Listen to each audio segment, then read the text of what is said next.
people are, unajua hata kama hujapenda point ya mtu, let's have decorum in the language. Language is key.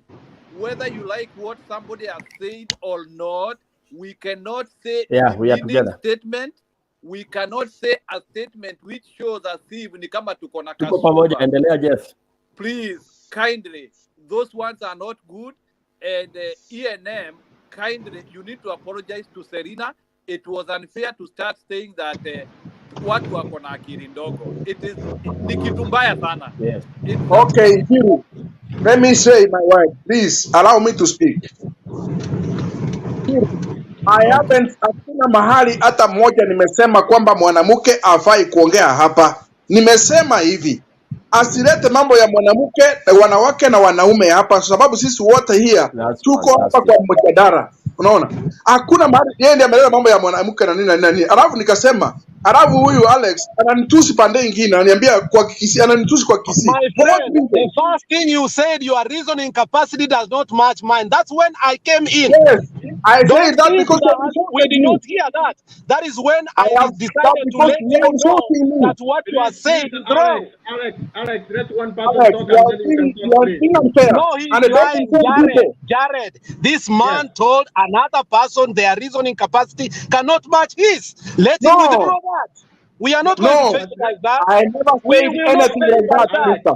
We are not going to massage you. Stop advocating We for are not nothing. going I to never massage said you, any of this Bwana. what you are just saying. I You are told you. not going to massage you. I You told are not you. going to tell anybody You are here that listening there is reasoning capacity.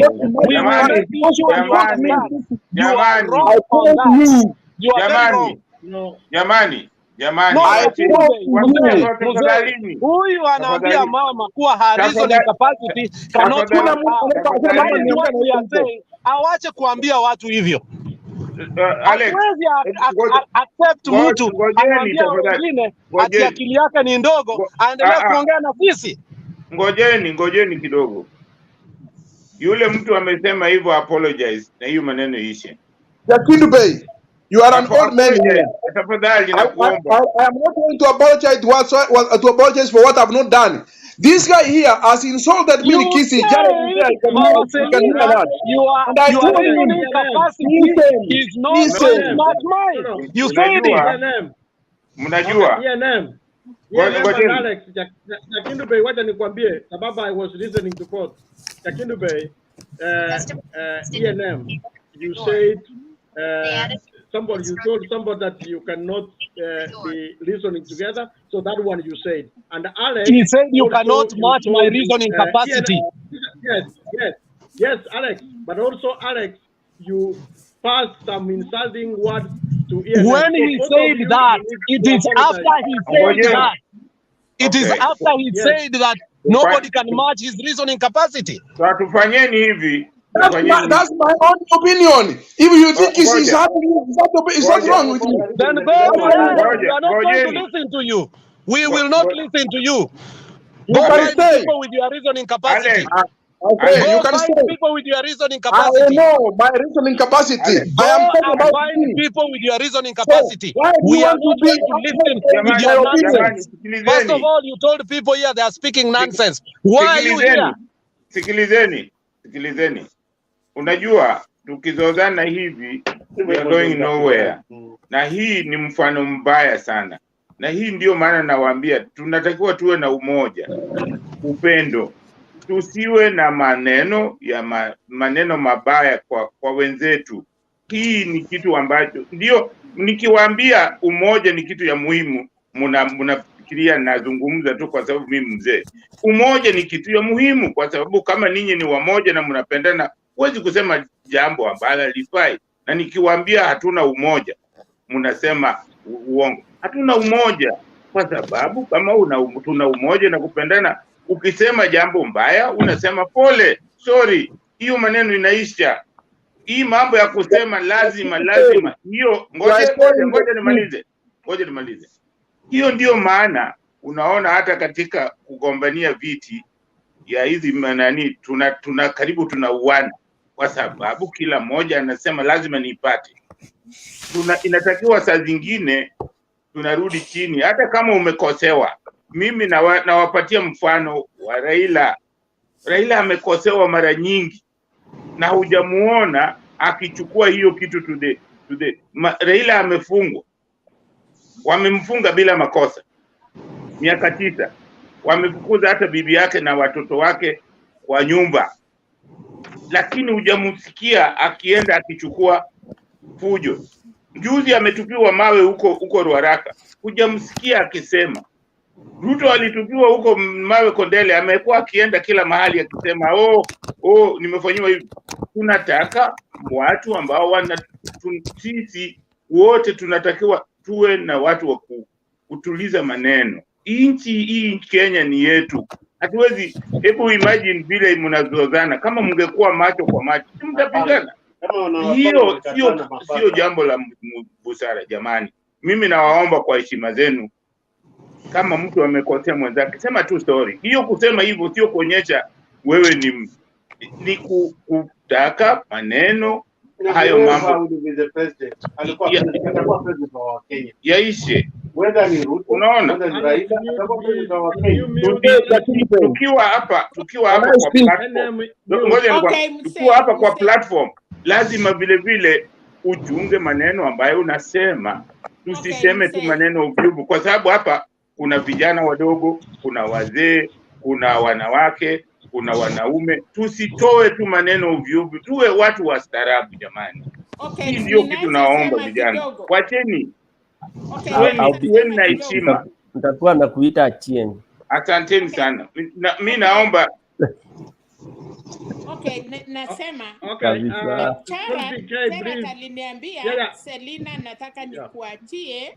Nikacheka nikamwambia wow, nitaweza. Nilikuwa naongea na yeye. Wakati aliongea sana, nilimwambia umeenda out of topic, sababu leo amepigana kweli huku parliament. So lifestyle ama anaitwa nani alirukia. So wakati Chera aliniambia niongose kwa ile tu kucheka, nikamwambia mimi sitaweza. Akaruka akasema Selina shikano. Okay, siwezi, kama siwezi ongea Kiingereza, hata lugha ya Kiswahili siwezi. Na kama siwezi Kiswahili, hata naweza ongea Kikale and then somebody can translate. Lakini mtu kukuchukua kwa hiyo hali ya kwamba ati mimi siwezi, hiyo ni kudharau. Okay, ninaweza mwachia hii top hapa niondoke. Hapana. Nimeongea na watu, kama nimekuwa nimechangia kitu ya kusaidia, nataka niseme asante. Kama nimekuja hapa kuropoka, pia aisuru nimeropoka na mumekuwa mkinisaidia. So as from now, let me step aside, let him continue, because si ati nimekosa kitu ya kufanya. Hapana Maselina. I'm here. I'm a woman, yes, but I'm a woman of my principle. I'm a woman of my words. So as from now, you continue in my part. I have other things I can do. The only thing I want Kenya to do is peace. When we have peace in election, Selina, be a proud woman. Selina, sisi wote binadamu ukosa. Sisi wote tunakosaga, tunafanya makosa, tunakosea wengine na tunakosewa. Kwa hiyo kama jambo limetokea kama makosa, mtu akisema pole, unaacha hiyo maneno. Kwa sababu ukichukua Thank you very much SG. I think we should give me a chance. Can you give me a chance? Unajua ndugu yangu, mimi nilikuwa nataka hii jambo tuimalize by. Unajua kunipa chance hata mimi pia niseme, lakini Selina ameongea na mimi niseme pande yangu vile ilikuwa. Karibu. Ndio tuweze kumaliza hii mambo. Haya. Mimi sina ubaya na Selina. Nice meeting you Achieng. Sababu moja, Selina tunaonana na yeye hapa kwa platform. Mombasa utatembelewa. Hapa kwa platform. Jakindupe, you know we have been seeing each other here and whoever is here. But what ile nasema ni kwamba wakati Jared aliuliza Selina, naweza kukuachia hii wewe uendelee, sababu nani Stone PK was like not around. So mimi nilisema tu kama kimchezo, huyu hawezi sababu she has proved to be biased. Kore, you know sometimes we should not be very fast to think that I'm attacking you. I have nothing against Selena. We don't know each other. We have nothing which we share in common. Why would I say? Because I was just being. I have even attacked Wekesa here. I have told Wekesa, you cannot be a moderator when you are reading on one side of Azimio. I have always, you know that Kindupe, you have been here. I have nothing against anyone here. So to do that, Alex came out and they insulted me in Kisi. That is what made me to be furious. And then I said, I cannot argue with you, Alex, because your intelligence, or I cannot. You are too shallow, because he was insulting me in Kisi. Selena came up with another thing. I'm finishing. Selena came up with another thing saying she's a woman. She left his husband. Amen. I am a man. I left my wife and came to the platform on my own. That is well and good. We should respect each other. There is no one who brought anyone in here. So, and we have nothing. We are only sharing here. And this is politics. And there's nothing. Don't know where it can take. Even Raila or Ruto Uma support me. He doesn't know me. So what I'm saying here, Selena, my sister, I have nothing against you. And you know what? The guy who insulted me in Kisi, Alex, maybe you didn't hear what he insulted me, but you could hear the language. I mean the body language. So I am saying this. I cannot apologize for what I've not done. I've not insulted Selena. I just say she has no. Sema kitu unatakiwa useme nini kwamba umwambie pole kwa yeye kama alinielewa mbaya akaona kama nimemtukana, naomba anisamehe hapo, lakini ukweli ulikuwa ni kwamba mimi sikutukana and I have nothing okay. Endelea moderator, endelea sasa.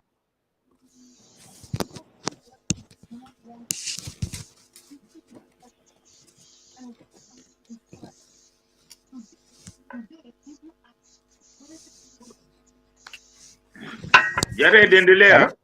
Yes.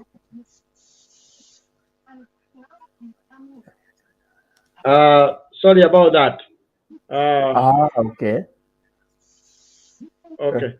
So Jared, can I rebuttal what you said? Yes.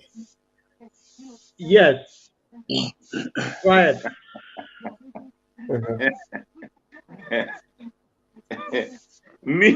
Mimi Jared, mimi zile vitu zote umesema, nasema ni haki yako kusema, lakini mahali mimi natoa makosa.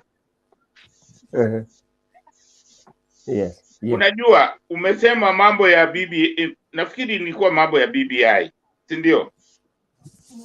Kwamba ilikuwa ndio, lakini iko hivi, kama bosi wako ameshasema yeye anataka kufanya kitu BBI, wewe unasimama nyuma yake, hauwezi tena kuanza kumpinga. Hiyo ndio kitu, bosi yako ameshakwambia mimi nataka tufanye hivi, huwezi kumpinga kitu unafanya wewe. Kazi yako ni kumwasisi. So kama utaki kumwasisi, ukiona hiyo kitu ni mbaya, unajiuzuru. Unamwambia ndugu yangu, mimi hii kitu siwezi, ni wewe ni mtu na kuheshimu, mimi hii kitu siwezi. Unajiuzuru. Lakini huwezi kukaa pale unamkashifu. Hiyo ni makosa. Hiyo ukiangalia ni mtu ambaye hana ukweli. Kwa sababu kama unataka kuwa mtu mkweli, mtu msema, hata ukienda mbele ya wale waliowachagua, unamwambia jamani, mlituchagua, lakini huyu mwenzangu ameamua kufanya kitu ambayo mimi siwezi, sitaki. It's true. Lakini ukiwa hapo kwa hiyo serikali, alafu unamuoppose, hiyo ni kusema umekosa nidhamu.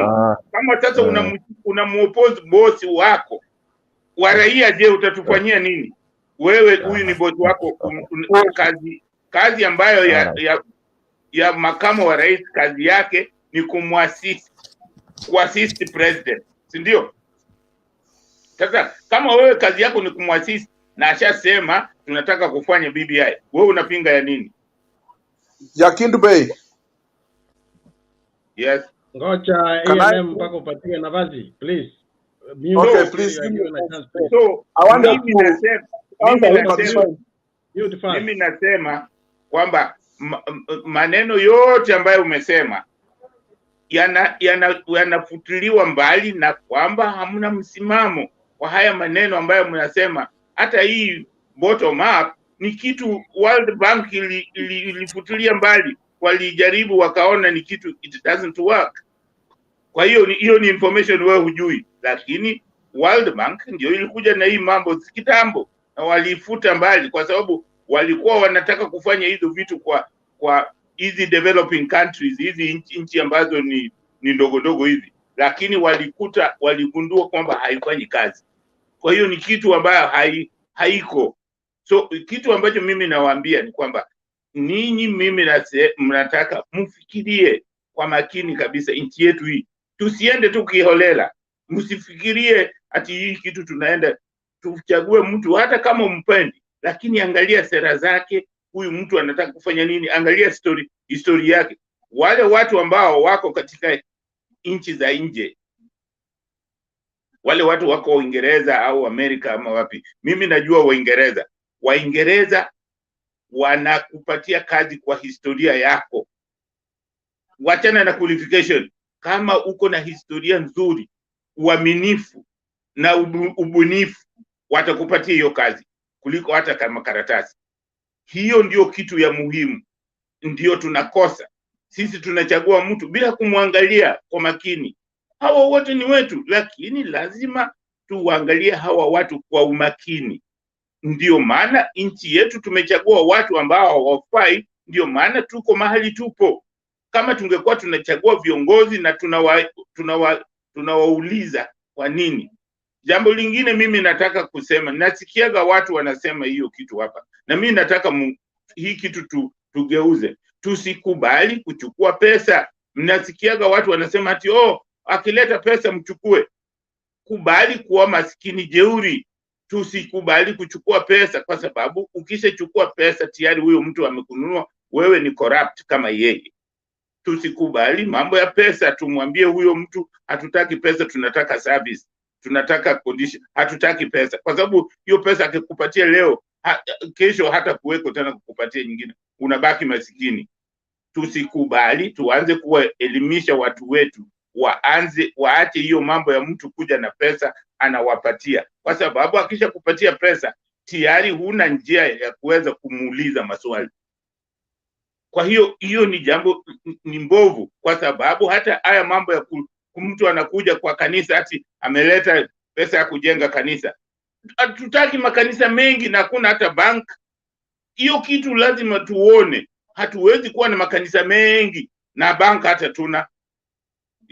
Hizi vitu lazima tuanze kuyaona haya mambo haya. Angekuwa anakuja anafungua bank, anasema tumeleta bank hapa, tumeleta bank pale, tumeleta hizo ni afadhali kuliko kuja kila siku ati msaada wa kanisa, sijui amefanya kanisa. Hizo hazitusaidii, hazitugeuzi maisha yetu yoyote. Sisemi eti Mungu ni mbaya, lakini mambo ya makanisa, hizi mambo ya kanisa lazima tuanze kujiuliza zinatusaidia kwa njia gani? Mengi tu, kila unaenda unakuta makanisa 20, bank hakuna. Unatembea karibu constituency mzima hakuna bank. Hiyo ni kusema utapataje maendeleo kama hamna hata mahali unaweza kuchukua pesa kufanya hiyo maendeleo? Tunataka pesa ziletwe kule mapato watu wako, sio tu makanisa peke yake. So hiyo mtu akiwaletea pesa pale kanisani, anawaletea sijui wapi, hizo zote ni mambo ya uongo mtupu. Mimi kwa maoni yangu, tunataka tuwe hiyo kanisa tunaweza kujijengea sisi wenyewe, hata tukiomba chini ya mti ni sawa, Mungu anasikia. Lakini uache kutuletea pesa, utupatie pesa. Tunataka barabara. Mlisikia juzi Davadi akisema kwamba ati barabara hatuli sijui redi, hatuli barabara. Bila barabara utaenda hospitali namna gani? Bila barabara utafanya biashara namna gani? haya maneno kama hayo ni mambo watu ambao wanazungumza namna hiyo ni watu ambao hawafai kwa uongozi. Kusema barabara, can you imagine? Barabara hatuna. Utapeleka hata ukiwa na mgonjwa utampelekaje hospitalini? Hata ukitaka kufanya biashara utafanyaje? How? What is that? Hao watu hawafai jamani. Hata ninyi unaona Gerard, hao ndio watu una support. Hao watu hawafai. Sawa Jakino. Okay, nitatoka hivi. Mama Selina bado utachukua uskani. Stone PK sijui alikuja tumuone picha ataongea au siku moja ataongea, lakini nikimaliza nania ENM alikuwa anajibu I think Jakino Bey umesema vitu mbili. Wacha nikuambie maoni yangu kidogo. I think kitu inatusumbua Kenya, we still think that we have a vice president, a hand-picked vice president, that if we don't want to follow me, you can do. No, this is a pair who were voted by 8 million people. The reason we chose that route ni kwamba rais akiwa mgaidi, kuna mtu mwingine atasimama kwa niaba ya watu, na Ruto amesimama huko kama kwa niaba ya watu kusema haya sio yale tuliwaambia, haya ni mengine. Hiyo ndio ningetaka kusema ya Musalia.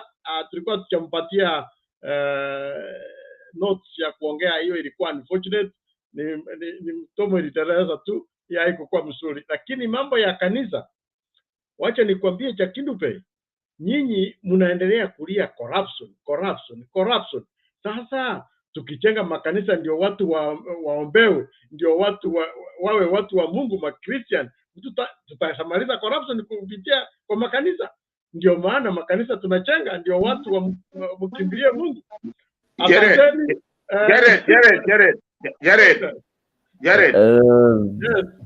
Jared, ngoja nikwambie, ukiwa kwa kanisa, hebu enda kesho kwa kanisa na simu yako na uwache kwa kiti, uende huko mbele kama utakuja kuikuta. Hiyo ni uongo mtupu. Hiyo makanisa hiyo haigeuzi mtu, tabia ya mtu inageuzwa na yeye mwenyewe. Haigeuzi na kanisa, jengo hilo la kanisa haigeuzi mtu. Kwa sababu Kenya, ngoja hizo makanisa ukienda uwezi kuacha mobile yako chini, itaenda na huko ndani ya kanisa. Kwani mbona hawajabadilika? Tunataka banks, hapana kanisa.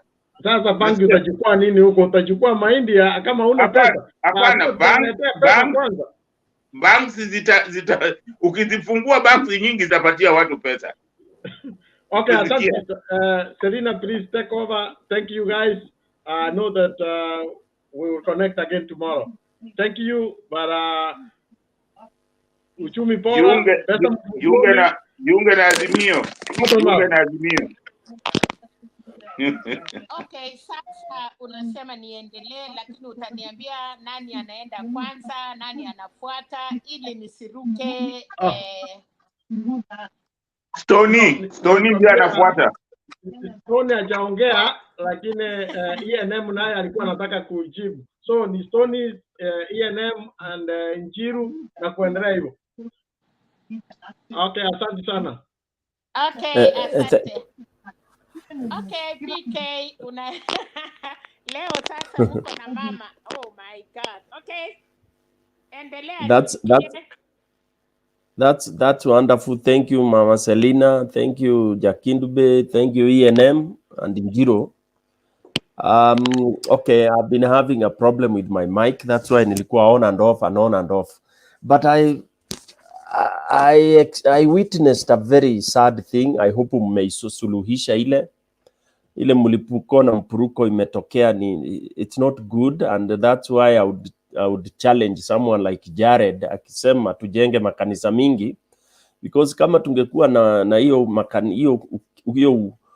mapenzi ya kidini, mapenzi ya kiutu, amunge exchange those kind of words, ENM na mama wamepelekana something that was not very good. I don't want to restart that, but it's good if it's resolved, and let's please respect to each other. We are all endowed differently. Kila mtu ana different. We are all human beings given different talents and all that, and we come here by choice. We come here to exchange positively, not to really, hatukuji hapa kupimana akili, because kila mtu ana akili yake na kila mtu amesoma masomo yake. No one should belittle the other at all. You know, hapa tu tunakuja ile kuchangia mada. You give facts. Mutembei insists on us having facts. When if it's an allegation, unasema ni allegation, and there is no need ya kurudishiana maneno makali na kukoseana heshima. Hiyo si mzuri sana. It's not good. And by the end of the day, we are all Kenyans. Whoever will be elected president atakuwa rais wetu. Ruto, Raila, okay, itakuwa ni hivyo na tutaenda hivyo. Kuna nchi zinaenda kwa moto, zinafufuka. Somalia is there still having problems. So we have choices, and choices have consequences. So, but our aim of discussing is to try to reason out, because we are among the top cream of the country, and we should reason like so. You know, we cannot reason like our villagers kule nyumbani. We are supposed to guide them and tell them. And when we analyze, I like the way Njiro came up with a very, very elaborate analysis. He juxtaposed the two characters, and I think since I joined Mutembei TV, I've never come across such a presentation. I mean, I wish angeweza kushare screen. We have the two screens. Una check. You can never have any better analysis of Raila and Ruto than that. It is the best, because it is actual. There is no allegation. It is what is in the public domain. So you are left to do your choices. Ni kama ukienda dukani kununua, sokoni Bama kununua samaki, unaonyeshwa hii samaki imefika asubuhi, hii ni ya jana, and bei ni hii, and then you choose. Ukinunua ya jana ukuta imeoza, you are the one to blame. So thank you very much, Bwana Njiru. I think he left, but he did a very good presentation. And I wish we could still have that again tomorrow or any other time we have a similar. So lastly, as I would like to repeat, is competition ni competition. Ni competition ya kisiasa tu. Hawa wanashindana ni wetu. What we saw in Kajiado, it's very healthy. There is nothing wrong. The only thing that is unhealthy is heckling. But again, we are a young democracy, only 60 years old in competition with a lot of corruption. Kama vile mzee Jakindube amesema, mtu anakuja hapa ati amepewa shilingi 200 ndio PK akiongea umuheckle, and then you go cheering. That is really, it is ruining our own youth. But competition is healthy. There's nothing wrong with the two people heading, you know, ODM, the candidate, and then another Azimio candidate, Olelenku, and Olelenku ndiye ako na Jubilee, yeah, Getienye yako na ODM. Then there is another one and another. They'll come to a consensus. So long as they give Baba the votes, we have no problem with that. Maneno ya governor, the people of Kajiado will wataamua pale kwa debe. They will vote the one they feel is more popular if they don't arrive at a consensus. By the way, consensus is also democracy, because consensus means what? Tumekaa chini, tuka-agree, wewe ukakuwa na more points than me, you know, so you have the majority of the positive points, and you go and you are, you know, mwananchi wanasema ni sawa. So basically, that is a good thing. What happened now, what is happening on Uda side, in pale kwa nani, anaitwa nani huyo, Sakaja and Wanjiro, of course, those are blunders, because initially UDA was not welcoming any other parties. Them, they were going one party way. So definitely, Wanjiro would feel threatened kwamba Sasa Sakaja wameingia na ANC yao, and she would feel like she is there aggrieved. So in fact, we will have more problems on the UDA side than Azimio, because UDA walisema hawataki mke mwenza, but now wamechange in the middle of the sea before, or in the middle of the river before reaching the other side. Wameanza ku adjust kusema to bring other people when they had assured their members that there would be no newcomers. Mali itakuwa ni yao. We will see more on Jubilee. Na tunangoja itasambaratika hiyo. It is what Mudavadi was saying, he will scatter them and then he will try to collect them. But for Azimio, we are very organized. Narok, very organized. So we will be able to solve our issues. And lastly, let me say kudos to the bill. The signing of the bill has nothing to do with the disorganization of UDA and their party. In fact, signing of the bill is the harmonization and entrenching the coalition, because that is where we want to take Kenya. We want every party to matter. If I want to have whatever you may call it, village party, you may call it a city party, you may call it whatever, but it's a party with its membership legally registered in a letter on board na Azimio. And that is why I believe Azimio will appeal to people. The more people continue to understand the importance of having, different minds towards building a nation. We can never have a solid, you cannot talk of one party. There is nothing like a national party. National party is a party that has offices, and I'll repeat this, offices from ward level to the national, which has held elections and it has elected officials. UDA has only one MP. The rest are Jubilee members. So wasilete hiyo Kiswahili ya kusema it's a national party. It is not national. Then lastly, I would want to comment about things like the crowds. I think it's Jared, although he has gone. He was saying that UDA has crowd wherever they will go. You go to the village with the loudspeakers, and you'll have people coming around you. You go to the market, people will come to listen to you. And especially if you're offering them 200 shillings, you will have the crowd. In Kenya, you will have the crowd wherever you want. And also in terms of crowds, you can't assess crowd to be what at your popularity a candidate. No way. Okay? Most of the time, especially for us in these analysis, TVs and the rest, we are depending on the photos taken by people. Okay? And people are taking pictures based on what they want to portray. Okay? I would always go by somebody who tells me, like, leo nilikuwa Kajiado, and this is what I saw. From 10 o'clock up to 4 o'clock when the guests came, what was the crowd like?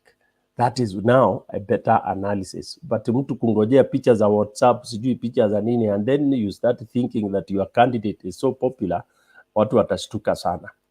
Then another thing I want to demystify is this issue of people saying project, Baba ni project. Now, who is not a project of what?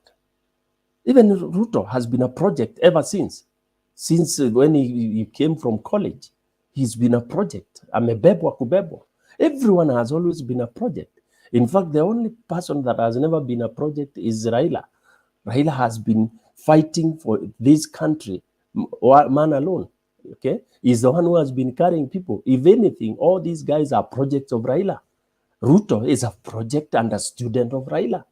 Okay, so when you talk of project, and anyway, what's wrong with being a project? Or what qualities does it reduce you? If you are a thief, for example, and you are my project, do you stop being a thief because you are my project? No. Project doesn't reduce or make a person. Even if you are branded, you are a project and you have no qualities, you can never make it. And wananchi will reject you, okay, if you are forced. So it is defeatist to claim that Raila is a project when the most 3 times, 4 times they have elected this gentleman, and then you come saying he's a project. That is a total misdemeanor. Yeah, I think I'll reach there. Thank you, Themba, you've come. Huku kulikuwa kumewaka moto. Mzee Jakindube ndio walikuwa wanajaribu kuzima. Mama Selina walikuwa anamkosea heshima, lakini ni mama wa nguvu sana, tunampa pole. Alex alikuwa hapa, ikaleta mambo kabisa, na huyu jamaa ameenda, ametoka, na niye alikuwa na mambo. I think he has left. Yeah, and he should, he should be told that here we don't come to talk about people's capacity. What makes you think you have more brains than me? You don't know me. You don't know which school I went to. So it is very, very, very, let me use the word childish for someone to come and start claiming to be more or whatever. It was a very disappointing moment. Thank you, Temba. Thank you, Stone PK. So today watu wa UDA walishindwa kumoderate na wanashindwa wametupigia kelele.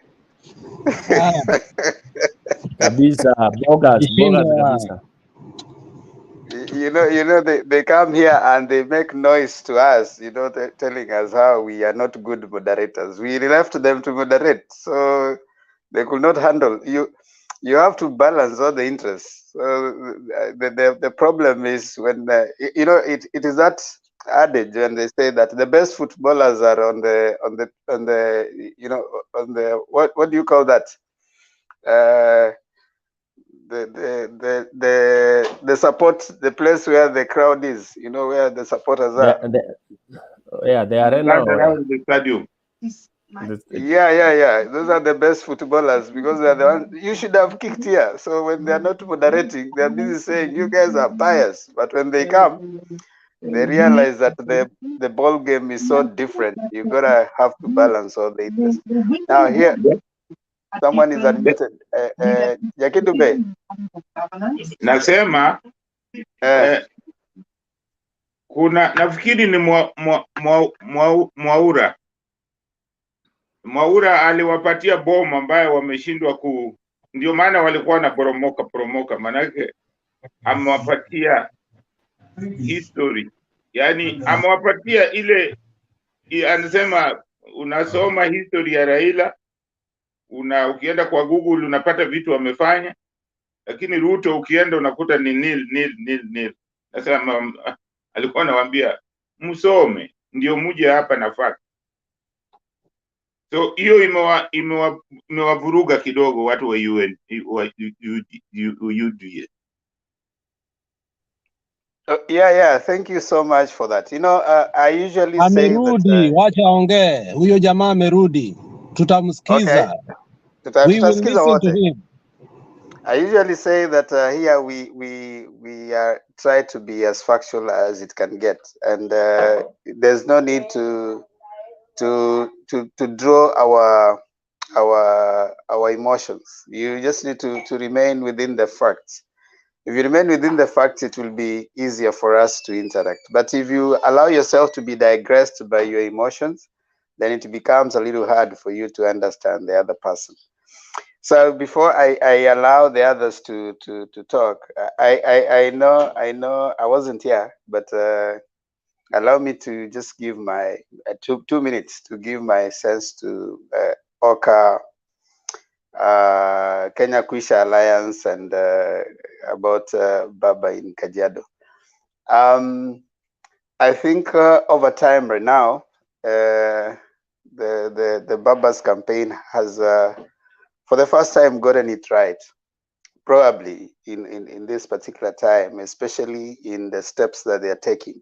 Very strategic, very deliberate, and you can see it's not about they say it's not about how hard you work, but how smart you work.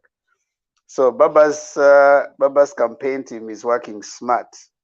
When the others are busy making noise about how they have been working hard, Ruto going to blow himself, his ego out.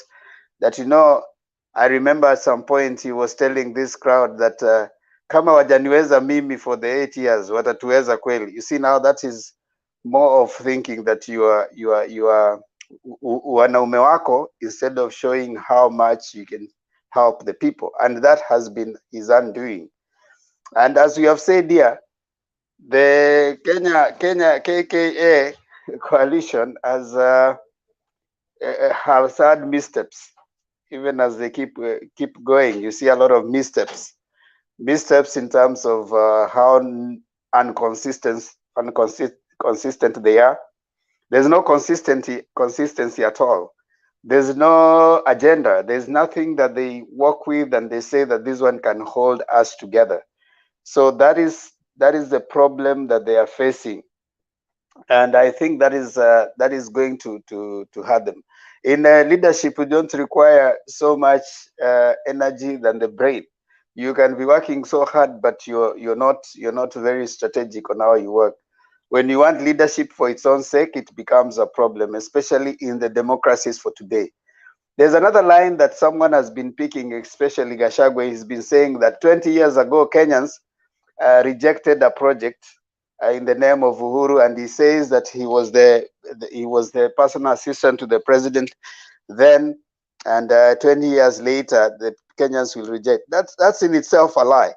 20 years ago, the environment that made Uhuru to be rejected was different. Moi had ruled for 24 years. People were tired, and they were actually looking at a better Kenya post Uhuru. It was also the first multi-party, an election that was taking place devoid of the interference by the state. You know, it had a semblance of lack of interference by the state. And we had just, in 1992, we had gone out of the multi-party, had introduced the multi-party democracy. And of course, now we were getting into that process where we are trying out, you know, after Moi had already ruled for 10 years. So we want him out so that we can, you know, it was now 10 years for Moi so that he goes. So the ball game was different at that time. It was different at that time. So what we can say is there's a clear out, you know, trying to find out, you know, when he was speaking, even when he was being asked, okay, then it was different. Then he says that now it's 20 years later, there's internet, there's all that. And then in the same vein, you come and introduce wheelbarrows. The people that you had promised laptops, you are now giving wheelbarrows, and you're not talking about that 10 years later. These are people that you should be giving laptops. They're not people you should be giving wheelbarrows. These are people that you promised mechanized farming. 10 years, several years later, you are telling them you want to give them wheelbarrows, and you are saying that these are more developed people who have, there's internet and there's all that. So, digital economy is the fastest growing right now.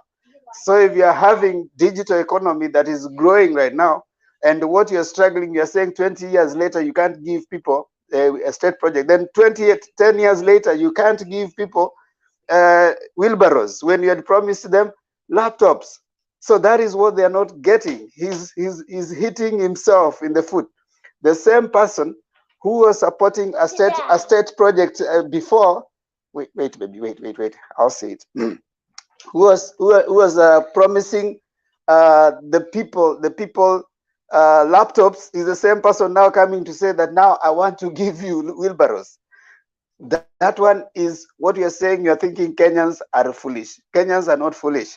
The same person who was saying 10 years ago, he was telling Kenyans that we are going to remove you from down here. We are going to build a nice digital economy. Is the same person now coming and saying that we want to get you from down here to up there.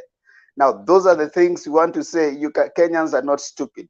So in Kenya Kwisha Alliance, I think there's definitely disorganization. A person who stood and started saying that we do want every party to be disbanded and join UDA is the same person saying that now we want an alliance. You cannot keep on doing ping pong games with Kenyans' life. The same person who took Kenya down through the Youth for Kanu 92 is now coming up wanting to be your savior. That cannot be. You cannot be the one who took people down and then now you want to save them. You won't save them. You want to save them for your own purpose. Someone actually said, look at the UDA team. Comparatively, they have the highest number of people with interest in court. They either have a case in court or they've already been, you know, someone like Waititu was thrown out because of corruption. He's stole with his child and his wife, and he's still coming, wanting to go back to power. Look at Waiguru. Waiguru stole from Kirinyaga, took county money, put into his own account, and then took it back. Why didn't he take it back? She take it back with the interest. Those are things we need to look at. The same Ruto who actually took land, Western Hotel is standing in a land that has been stolen from Kenya Civil Aviation. And he comes here and he in fact, one of his critics, Owalo, who failed in Kibra, actually stood and criticized him. But right now, look at what we are seeing. The same people who have interest in courts are now coming wanting to eat more. And that's why I agree with Mudavadi when he said bottom up is actually taking more from us. You can't take everything and now you want to take more from down and you bring to yourself. That one is a no. And I think Oka is making very nice movements. And I believe that as we move forward, Oka is gonna join Azimio. I believe it's gonna join Azimio because when Kalonzo was asked if he thinks Kenya Kwanza Alliance is a serious one, he said that Kenya Kwisha Alliance, he said we cannot come together with people who cannot fight corruption. His agenda is fighting corruption. Our problem, Kenyans are very, very hardworking people, but the problem is corruption. And of course, someone said here, I think a while ago, that you see, if you can look at a tribalist, the same person who is coming here to say that we have tribal issues, we don't want tribal to change the conversation and start talking about economics. He's the same person who, when he was given a chance, he decided to choose only ministers from his own Kalenjin tribe. That is tribal. We don't need that. We don't need that.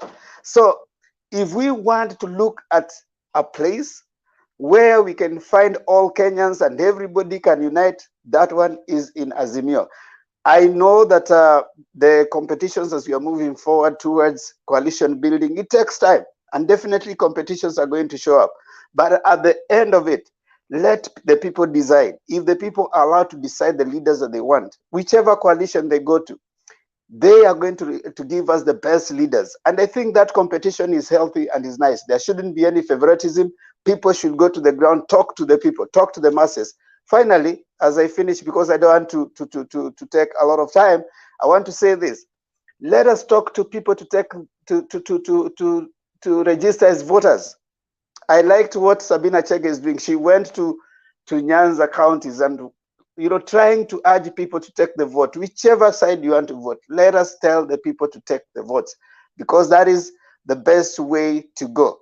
I want to stop there for now, and then of course ask Stone PK, who is it that was coming after you?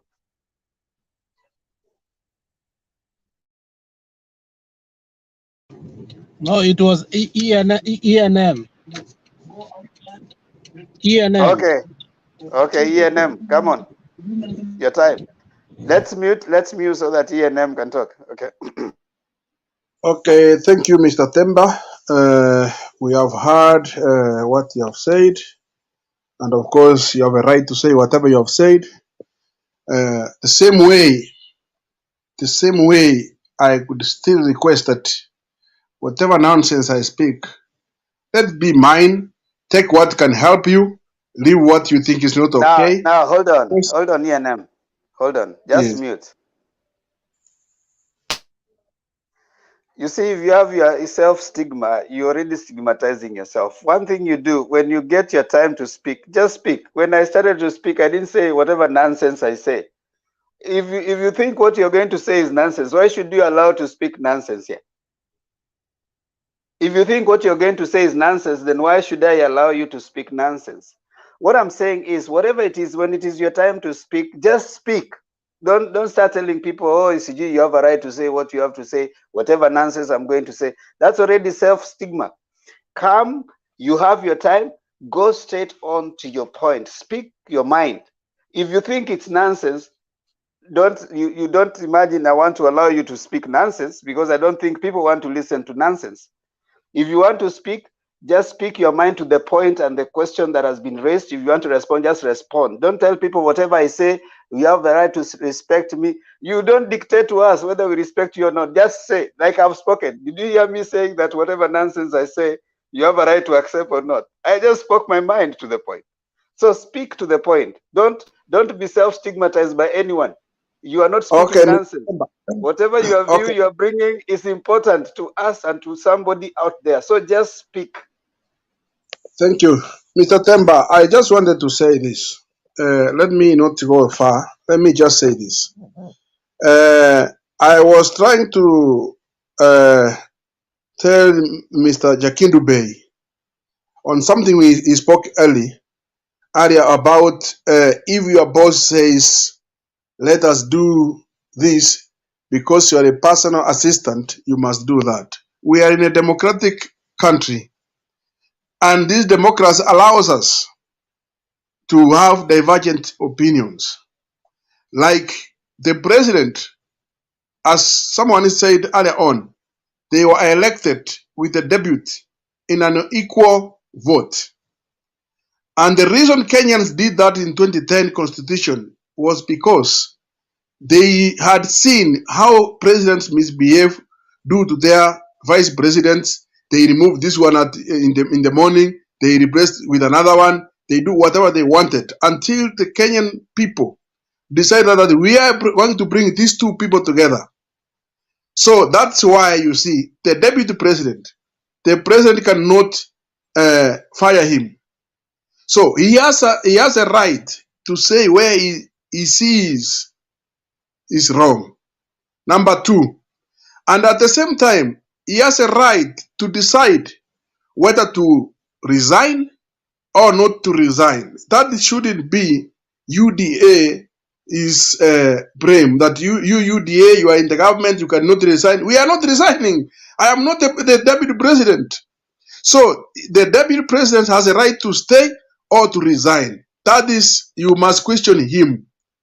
So coming to another thing which Mr. Temba has spoken here, which I think is good also for me to touch, is about the people who are aligned with UDA. They tend to be having cases in court. Well, that's okay. It's because criminal institutions has been they have been politicized.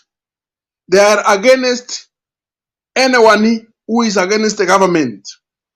That's why you see all these people, most of them are in court, not because they have done or they are guilty of what they have been subjected to in court. Just because it's a system that has been set across like that. To remind you, Waiguru has been in Azimio, I'm sorry for that, up to the recent days. In fact, he was taken to Parliament. He was being impeached by the county government, Kirinyaga. Who stopped the impeachment of the Waiguru? Is Baba and the Azimio and the ODM. So when you say that now that he has come out a few months after he left the Azimio, he has been in court. He was arraigned in court because he left that side. But when he was with them, he could not be taken to court. The reason as to why, even now, we have so many governors on the side of Azimio is because they are hiding, not to be persecuted, not to be taken to court, as it is a routine of this government. And soon, we are counting only 1 month from today, we will be talking of different things in this platform. When all those people on that Azimio will be now declaring their interest, because it will be about their interest, not the government, not the government's interest, not Uhuru or Raila's interest. When they will declare their stand, because there will be no consequences, and they would have weighed the options, that's when you will see where the majority is going to run to. So as of now, we have seen UDA changing shifting their ground from having a national party, one big national party, to allow other parties into UDA. It is not our wish. It's now the law that says so. The party's bill that has been amended now, that was just passed the other day, it talks about coalitions. So how do you want us? We are law-abiding people. Whenever, if it comes to be, it's the law. We have to follow that law. So that's why we are allowing other parties to come and have this coalition with us, so to be on an agreement with the law. So we are not changing just because we want to change. We are changing so as to be aligned as per the law, what the party's bill says. So I am going to be very simple on the issues of merit about Raila and Ruto, just for maybe 1 minute. ENM. Raila, we appreciate him so much for what. Can I finish? Can I ask you a question? No, please let me finish here, then you will ask me. Okay, finish then. We appreciate so much what him and other Kenyans, even some of them are not living to this day, they even perished in that struggle, did for us to have this freedom. That's one we say thank you. But it cannot be forever that he is the only man who can be there from 1982. We had him up to this is 2022. He still wants to say he's the man on the ball. No, we have raised young men like Tempa here, like Stone PK, like me and others who are more intelligent, who can also participate in building this country. So my issue here is he cannot be that he is the only man who can do it. And we cannot convince ourselves and put our heads in the sand, saying that without him we cannot move on. We have vibrant politicians around here. So when I look at the Ruto and Raila, I disqualify Raila because he has done his bit. Let someone else also do his bit. That's how we can develop Kenya. Thank you. So, Ian, first of all, I want to ask you some questions that and some misinformations that you have brought across. You have suggested that the law says that you have to be in coalition. That is not true.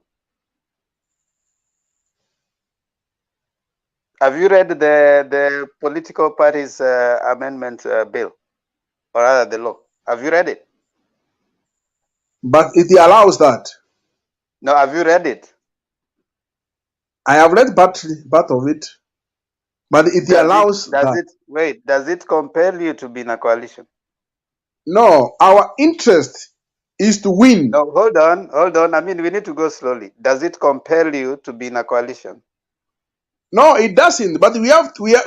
That's enough. That's okay. Hold on. That's okay. You said that the law compels you to be in a coalition. So I want you to confirm that that is not true. The law does not compel you to be in a coalition. It provides a framework for coalition building, but it doesn't compel you to be in a coalition. Yes, so I understand what you're saying. Hold on. I mean, let's go slowly. Number one, when you say that, that was not true. So you're saying that your thought of having a coalition has been necessitated with a bill, which is not true. Your thought of having a coalition is a reality that the UDA agenda that was pushing, that is a national party, was bound to fail. So what did you do in the process? You decided that let's open it up because bottom up wasn't working. This issue of saying that UDA is a national party, if you have to join it, you have to wind down your party, wasn't working. You had lost some friends because of that insistence that you just want everybody to wind up their party and join you. You had lost Moses Kuria, you had lost TSP, you had other members forming their own whatever parties. So that was becoming a problem to your UDA presidential candidate. So what did you do? You decided, hold on. When you are talking, I allowed you to talk.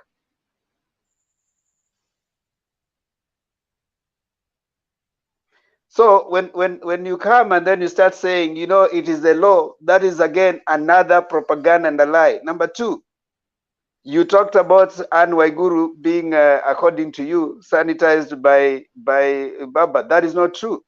Going to say hi to Baba does not make you clean from your own mistakes. Everybody, whether you are, if you have, how come only them, the cases of Gashagwa, do you know when the cases of Gashagwa went to court? Do you know? When was Gashagwa's case taken to court? Do you know when it was taken first?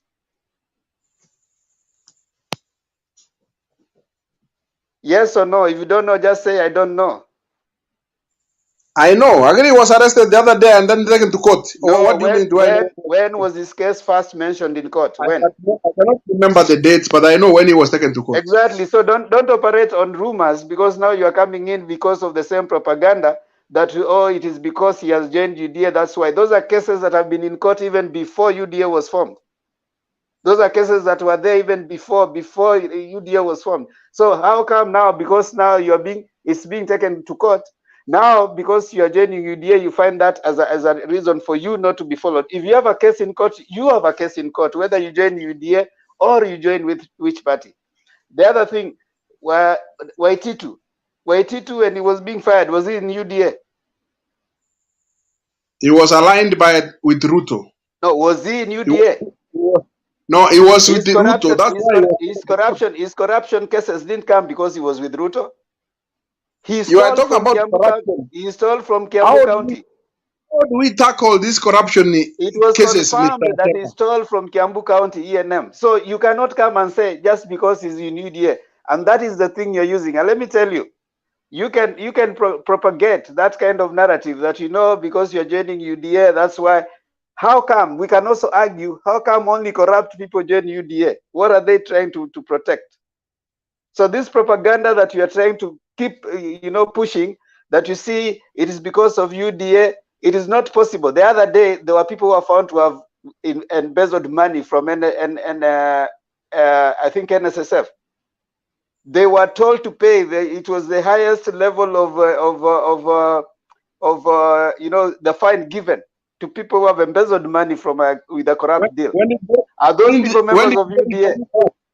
When did they commit that crime? Are those members of UDA? Number two, where are the KEMSA? No, ENM, you listen. Now the problem is, we have a very recent corruption case. No, hold on, ENM. Hold on, ENM. Why are we hiding from the truth? Hold on. Look, we are responding to what you said, NMS. We listened to you, and that is what you were doing before. We want a debate. We listened to you. We are going to listen to you again, NMS. You will have your time. Please. Just mute. No, mute. Because I'm the only one who has responded so far. There are still people who want to respond to you. Stone PK. You asked me a question. What do you want me to do? Just write them down. You'll respond to all of them. Okay. Thank you, bro. ENM, mine is a quick one. First of all, before I ask, when we talk of, you are talking of KEMSA, just because the moderator has enumerated several other, misgivings. So do we solve a problem by quoting another problem? Just because somebody has killed somewhere, then you say, no, you are coming to arrest this one. Why can't you go and arrest this other one? Does that solve? Do two mistakes make a right? No, they don't. All what has been enumerated has actually dismantled what evidence you had given, your submission that people are being chased with the corruption cases because they are on UDA side. Okay, so the truth of the matter is that Ruto has all those followers who wale wako na matone wako na wanashukiwa. Let's use that word if it will make you a bit happy. They are all suspects. Okay, so that by itself inatupatia tashwishi na uongozi wa huyu jamaa. The other point umesema, it should not only be Raila. Fine, let it not be Raila, but not Ruto. You understand? We cannot say that because Raila has been there all along, then it has to be Ruto. No, we are just saying it is definitely not Ruto. He is not fit, he is not qualified, he is only qualified by age, maybe and education. But integrity, which is key, bure kabisa. Thank you. Okay, Alex.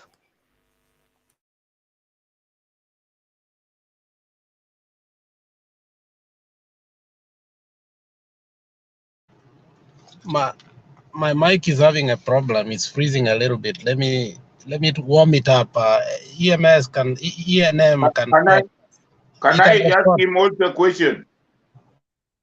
Yes, Jakindu Bey.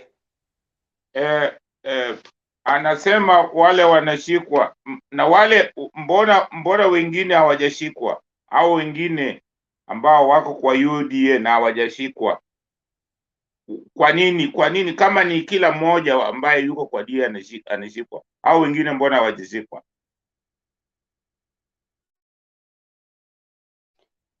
Now, as you respond, ENM, now remember this. I want to tell you something that has been repeated here many times, and it is a narrative that has been repeated. Whenever we ask questions about corruption, we are pointed out, people come here and repeat the issue of KEMSA. People come here and point out the same narrative that, oh, Baba has been there from 1982, 1987. You need not look how long someone has lived. You need to look at what is it that they have done with their time. That's why even some of us, our fathers are not mentioned in book of histories for fighting for independence. Our fathers are not being mentioned. They are not coming anywhere when we are talking about marching, because probably they never fought as hard as Raila. You know, so if someone has lived and has done that, he was not doing you a favor. He was working for his calling. You can't start saying he has been there from this time. What did you want? Did you want him to die then, or did you want him to sleep? There were people also alive that time. There were other people also alive, numerous number of people, and maybe even your fathers, but they are not anywhere near that cause. So you can't wake up and start saying that because someone has been there doing this. Ruto has been there since 1992.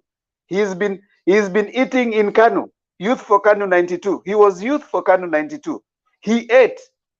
There was a time there with Jirongo and money. Actually, Kenya became economically almost impoverished by Ruto as a Secretary General of Youth for Kanu 92. Should we say also him?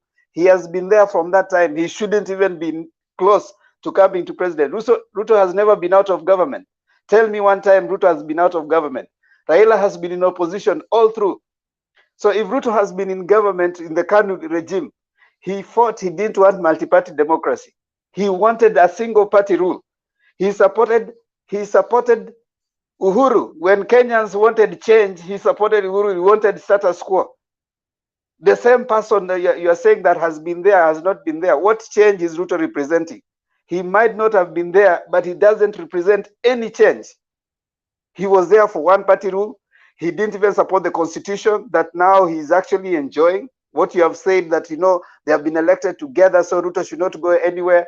He represents the status quo, the single party rule. That's why when he came, he said that I only want one party, UDA, and all the rest should be killed so that they join his. He realized that Kenya has moved on. Kenya has moved to multi-party democracy. It does not tolerate single party rule.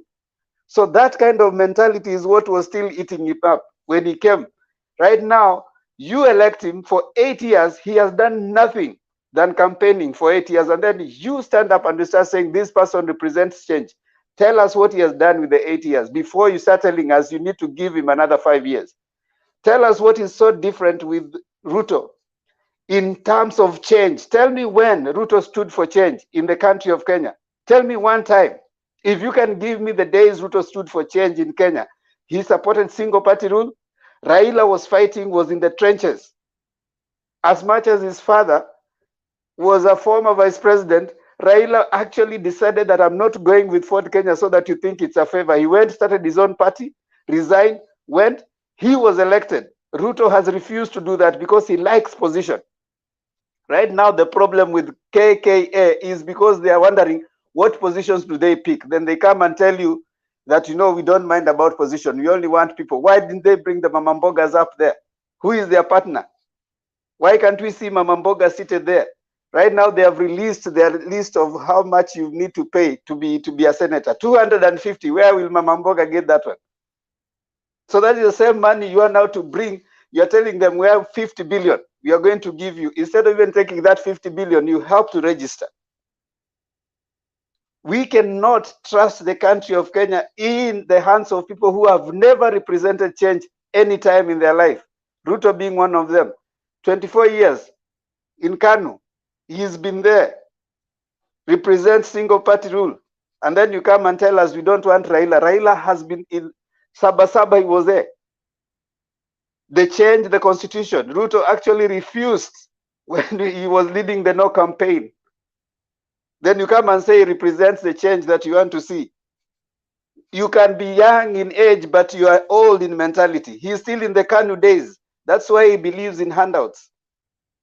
He believes that when I go to a place, the best thing I need to do is give people 1 million I've given you, so that now when you start crying, you think that's how Moi used to get votes, because every time towards election, he would go and give people maize.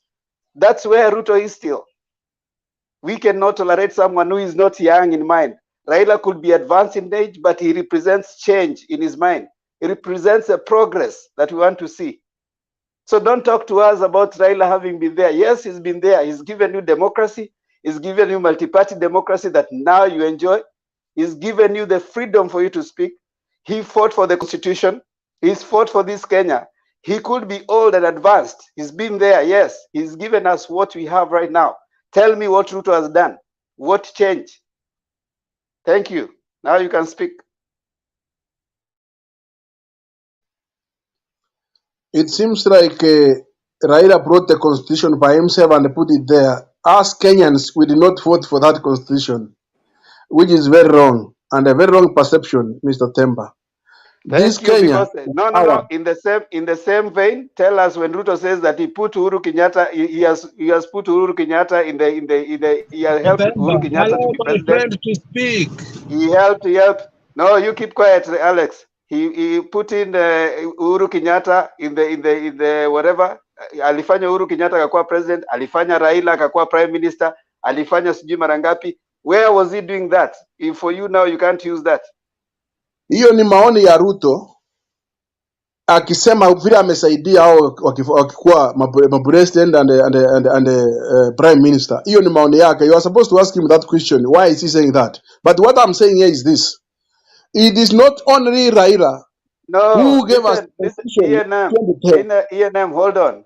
That's not the way to respond to a question. Hold on, just mute a little bit. That's not the best way to respond. I'm only reverting. I'm only coming to. Hold on. Just mute. I give you guidance. Just a second. Just mute for a second. No, that's why we're going to part ways, because I cannot be talking when you before I mute for a second. You don't say that Ruto is not here. We are here so that you can talk. They have not sent you, and they have not been sent by Raila. You are here for us to deliver. When you ask a question, you don't tell us go ask Raila. You have not told me go ask Raila. I've not told you go ask Raila. We are here. You are here to speak on. I mean, for the ideas that you hold. If you don't know, it's okay.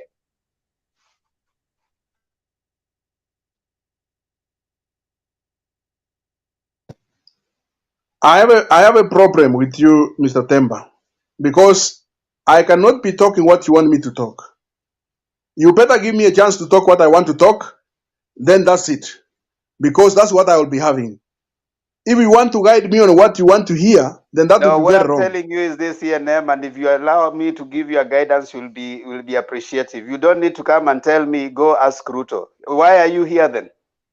No, if you tell me something, no, wait. If you tell me something, then I tell you go ask Raila. Why are we here?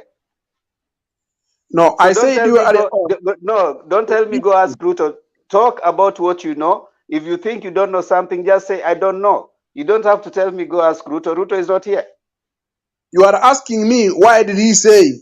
But of course you know. Exactly. He If did you it. don't know, just say I don't know. No, we know he did it. Don't be rude. Don't come here to be rude to tell me go ask Ruto. That is rude. I've not told you to go ask Raila. We don't have to be rude with each other. I just request that I be given a chance to say what I have to say. Go on. Mr. Ruto, Dr. Ruto, the whole country, Kenya knows what he did in 2007 to Raila. And that is undisputed. Because what I'm saying is this. Uhuru Kenyatta, Dr. Ruto, was supporting Raila in 2007. Moi, who was the former president, was supporting Kibaki from the Rift Valley. But during that time, there was about 17 MPs. Ruto managed to bring all those 17 MPs to ODM against the wish of the former president. You're going so far. Give me 5 times Ruto has stood for change in Kenya. 5 times that Ruto has stood for change in Kenya. Simple and clear. Don't give me the MPs he's brought. Give me 5 times you think Ruto has stood for change. What makes him be the change better than Raila? He didn't stand for constitution. He didn't stand for multi-party. He didn't stand for even the one that he's enjoying right now. What 5 or 3 times that Ruto has stood for change? When we stand against the constitution does not mean that we fully disagree with the whole constitution. We were saying that it is supposed to be rectified before it's passed. So when it passed, we all accepted it's ours. So you cannot say so and so is the only one who brought the constitution. This constitution is the Kenyan constitution. The majority always rules. Even in parliament, just a few days ago, there was a debate in parliament. But the majority, there was the minority and the majority. The majority rules. So to say after they have won, they have their say. The minority would have had their say. So, but the truth is, we are going to be governed by that law, the law that has been passed by the majority, which some of us could not agree. So we cannot say it's now for them. So let us get away this issue of saying he did not support. He did not support. We are here. We are debating because we are in a democracy. But that is the record he has. So if he has a record of refusing change, and you say Raila cannot change anything, his time is over. I mean, point that. What changed? We change. What do you mean? Can you ask that question again? We are listening. We want you say Raila time is over. You want somebody young who can change stuff. We want to know what change does Ruto stand for, because his record is anti-change. So we want to give us 2 changes. The change that Ruto stands for is equitable distribution of resources, like it was in the Senate a few days ago. Every Kenyan devolution. We already have devolution. How can he protect a constitution which he refused from at the first place? 2 times he has rejected the constitution. How can he be elected on that constitution and come with his own policy called bottom up and still protect that constitution? Tell me how Mr. Ruto will protect the constitution he has refused and he has even campaigned against. Have you watched? We recently have a case in the Supreme Court. We are held by the oath that we take of office. The constitution that is in place, if you are elected a minister or a president, you take an oath, and that oath is what holds you. So, like now, we have had a case in Parliament the Supreme Court. The only thing that holds the president from to initiate what he has done is the oath that he took, that he will protect the constitution. So, what you are saying here, I did not vote for the Constitution 2010, but I have no right. I cannot respect this one because I didn't vote for it. My friend, let us not go back to those old days as we are saying that he never voted for this. What we are saying here today is this. The constitution is for all of us, and we must abide as by the word of the constitution. If Ruto is elected today, he's not going to bring up his constitution. He's going to work with the constitution that is in place. So you cannot say because he did not support the constitution, he cannot be elected. And you know what? The truth is, the 9th of August is coming. Kenyans will decide who will be their president. We are not going to be forced to do anything. All I'm requesting the Azimio people is that you accept the results of the 9th of August. Stop being conniving. We are not going to the results of the. We are talking about the changes you said before. We are rebutting on what you said. Stop running away from what you said. We have asked you. Ruto stands for change. I cannot change your mind because you are already said. You are already listen to you. But you are not. Listen to you. We are rebutting. We are asking you on what you said. Stop running away from it, going to say we accept the results. If that is another topic, we can go back to it. But you spoke. We listen. We are asking you questions. Stop running away from that. Let me ask you then. Let me answer you like this. In 2008, when Dr. Ruto was given the Ministry for Agriculture, you can go on to the archives and find out which ministry was grouped number 1 in the country of Kenya. Tell us when Ruto has stood for change. You know that one is an employee of government. Right now there are so many ministers. That does not qualify you to be a president. That does not qualify you to be a president. He has merit. He can perform. He's a performer. Matiang'i has even done more than Ruto has done. Give us when he has stood for change. You are talking about change. Ruto stood for single party rule. We cannot for single party. Ruto stood. But we have the right to do anything as Kenyans. Okay. So now you are agreeing that we cannot all of us stand. But when Raila does that, you are busy saying there are so many. Raila has been there for long. You see how you keep changing your narrative as you move on. Ruto is coming up. He has not told us. Let's go to another question. He doesn't have any. Let's go to another question. Let's move to another question. Okay, that's enough. Let's Alex, you have another question, right? He said here on the record that the deputy president is not in the government. The people who are in the government is Raila and Uhuru. Now he has said that the deputy president was sworn in by the constitution. When was Ruto impeached that now he's not in the government? Instead, Raila was sworn in with the constitution. Now he's the one who is in the cabinet and the one heading the government, as he said. When was that constitutional mandate given to Raila, according to him? Thank you. Dr. Ruto is the deputy president of Kenya in books. In the Republic of Kenya, not in Kenya. The Republic. Yes, in the Republic of Kenya, as you may want to put it. But let me tell you, his mandate or his work, his job or his assignments is assigned by the president as in what to do. Since 2018, after the handshake, March 2018, we are very much aware. Me and you, we can just hide our faces and try to hide from the truth. Matiang'i took the responsibility, one of the responsibilities, to chair the cabinet meetings, which is supposed to be for the deputy president. So, what is he doing? Why don't he resign? Because he's doing nothing. Why can't he resign? Because listen. If his job has been taken, and he feels that is a man of principle, why can't he resign? Why is he still holding on? And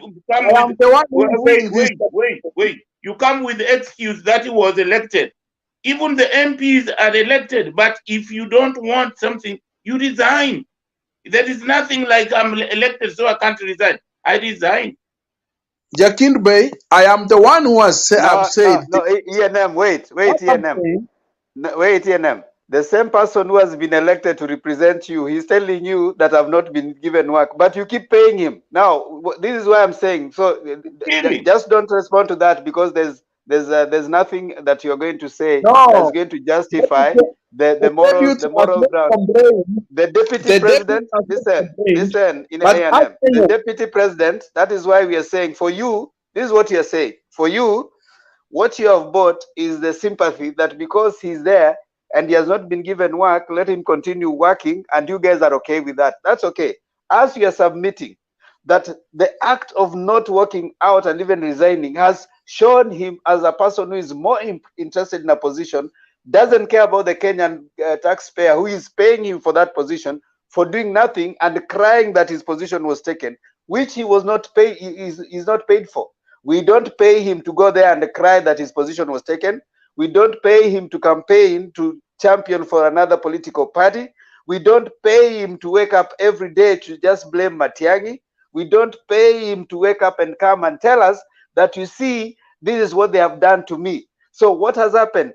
5 years later, he's coming in to say that, you see, this is what they have done to me. So you are supposed to use your sympathy to vote for him, and yet for 5 years you have been paying him, doing nothing in the same position, very interested in a position. So that is a case of a very selfish person, not interested in you, not interested in me, interested in his position. What happened when Raila saw that, okay, this position is not tenable? He walked out.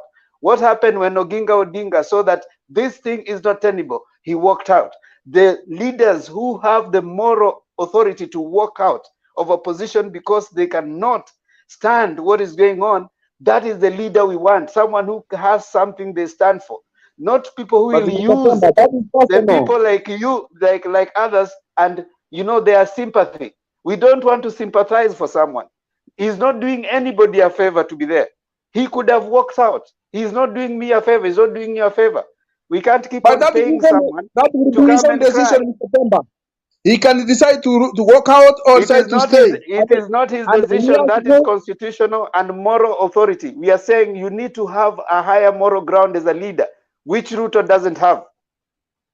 That's as by you. As for you, you think he doesn't have. No, we are saying that. We are saying that. ENM, I asked you a question and you say his responsibilities were given to Matiang'i. So is Matiang'i Raila? Is that not still the same government? Wait a minute, Bonarex. They did not give me a minute even to finish what I was saying. So I didn't finish your answering your question. I cannot defend what. Continue answering. I'm sorry. I will listen.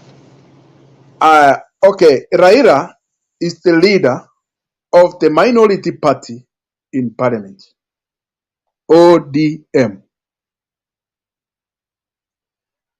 Raila, being the leader of the minority party in parliament, he commands that side of the minority on what he wants or how it operates. When we see some government positions being taken by the opposition in the government, which Raila has had an handshake with the principal of the government, which is Jubilee, and they are moving one-on-one in each and every project they do, we tend to think and see, because you have eyes, we don't have to be told. We can literally say he is part and parcel of that government, because some positions that are specifically meant for the government have been taken by the ODM. So you cannot come today and tell us. ENM, wait. We are all part of government. When you're the same one who said, yeah. Why are you contradicting yourself? I'm talking about I don't know. Wait. This is how you're contradicting. Let me tell you how you're contradicting yourself. You're the same one who said. You're the same one who said that when a constitution has been passed, it is for everybody. You're the same one who says when the president has been elected, is a president for everybody. So this president, when he has been elected, there are people he should work with and the others he should not work with. There are places he No, should I'm go saying, and there are places he should not go. okay, when you put me to order, The I should refer constitution, to what you the do. constitution says What that the I'm saying, president is a symbol of national unity. Now, when he what works I'm with saying, people to bring September, unity, you are busy complaining. what I'm saying is So this. when Ruto has been elected, he will not talk to anybody. He will only go to Rift Valley. He will only go to Central. He will only go to talk to people of UDA. Mr. Temba, listen to me. Actually, This I'll is the put kind of your backward thinking that we think that the Ruto people have, and it is the reason why they are oh, going to Central to give Uhuru a lecture in Kikuyu that he should only talk about Central people, and he's a national president. So the Mr. president should Temba, not talk to Raila. when you speak, you This must is give others backward also a thinking. chance to say.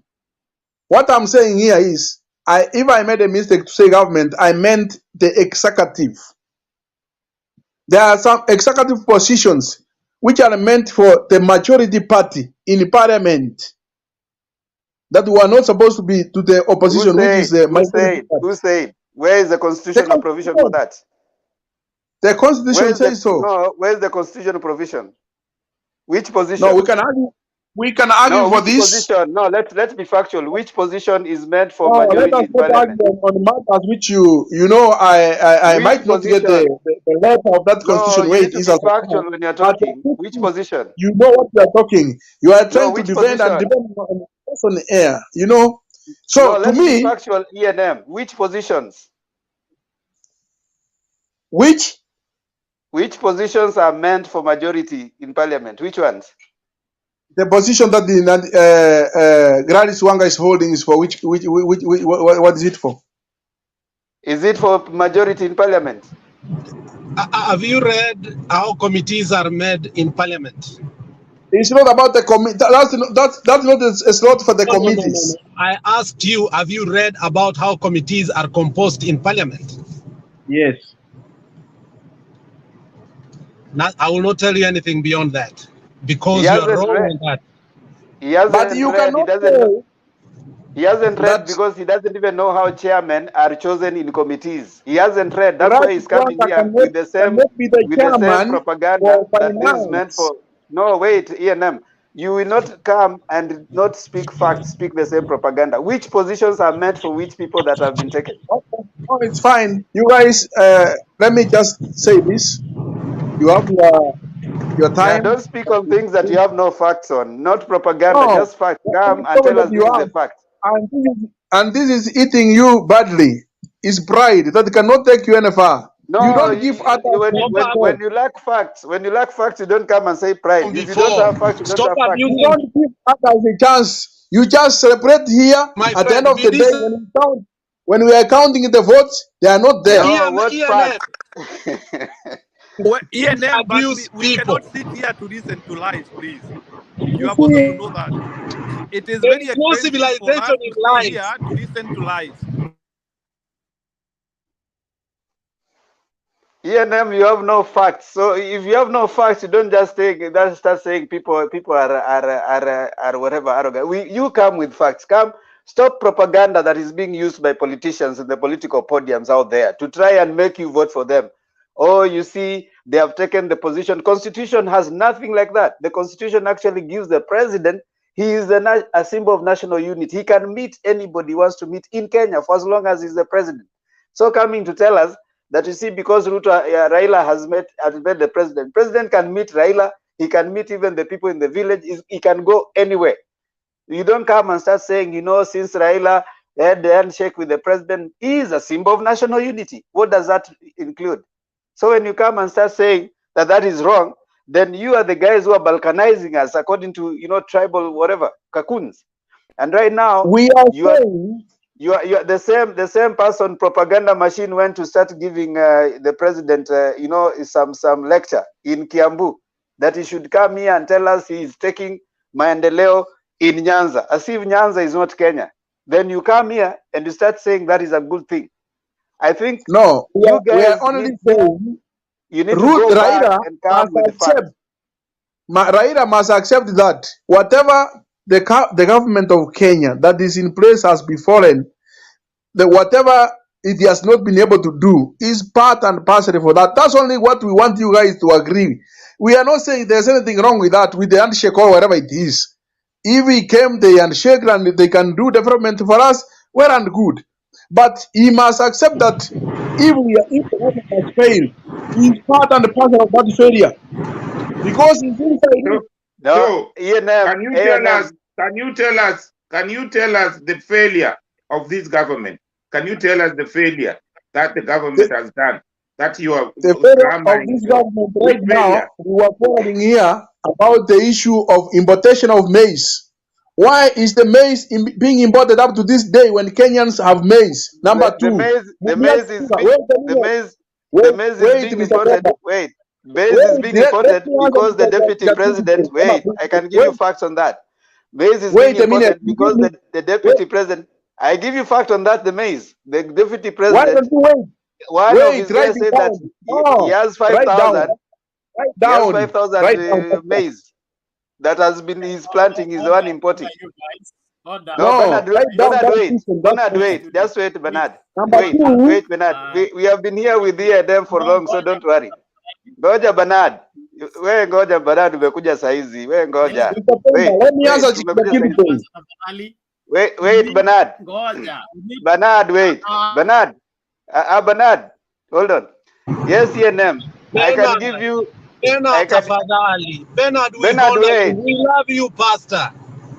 Bernard, wait. ENM. But let me answer the ENM. ENM Goja.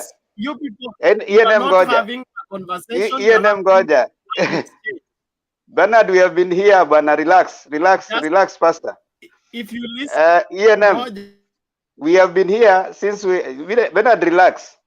I can give you facts about the maize.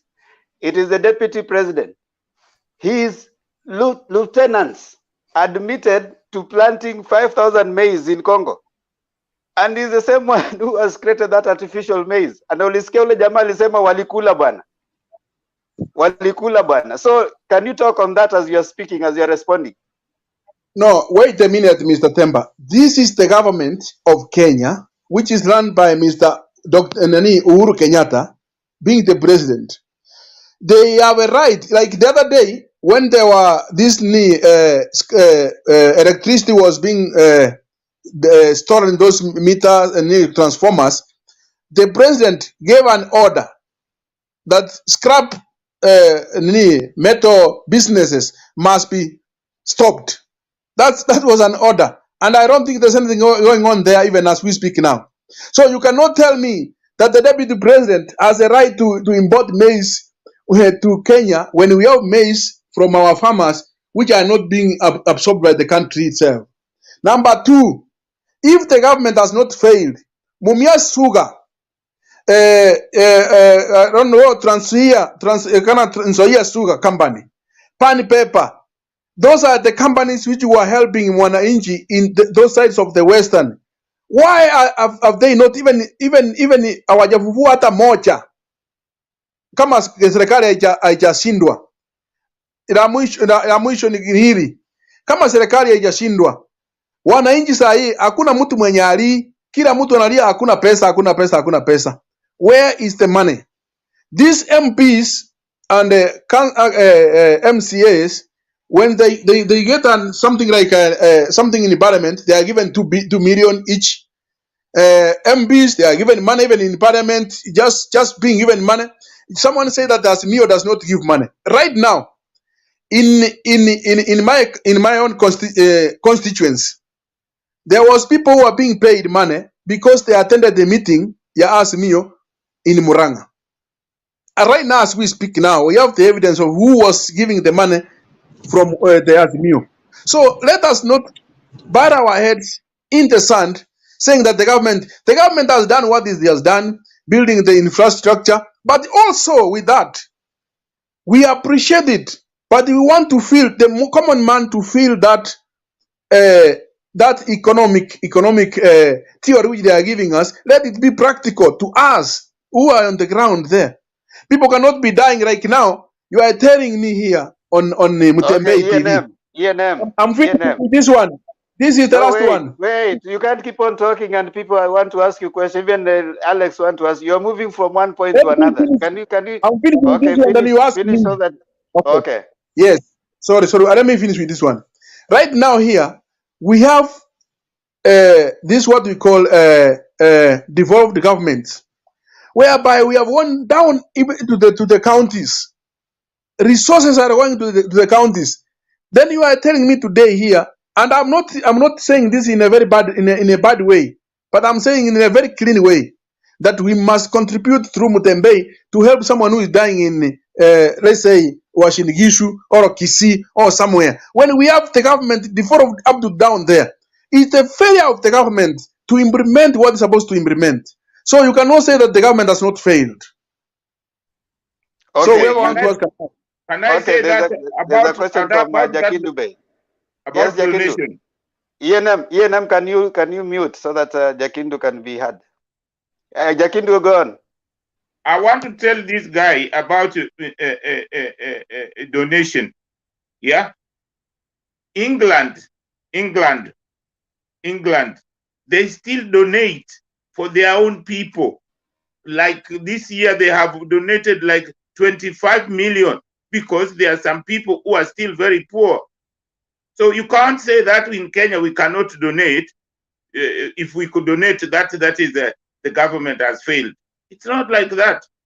This government is for all of us. We have to work, all of us, to build our government. It's not about Uhuru. It's not only the past, the only one. So when you come here, come with the facts. But man, donation, even in America, they donate. There are some places whereby wananchi do it.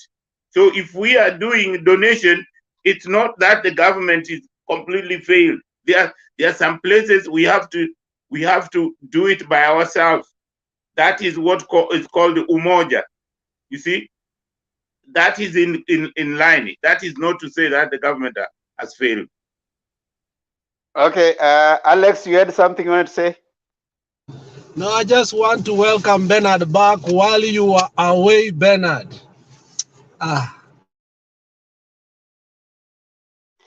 Okay, welcome Bernard. At least today umelala umeamka ama stima ndio imerudi.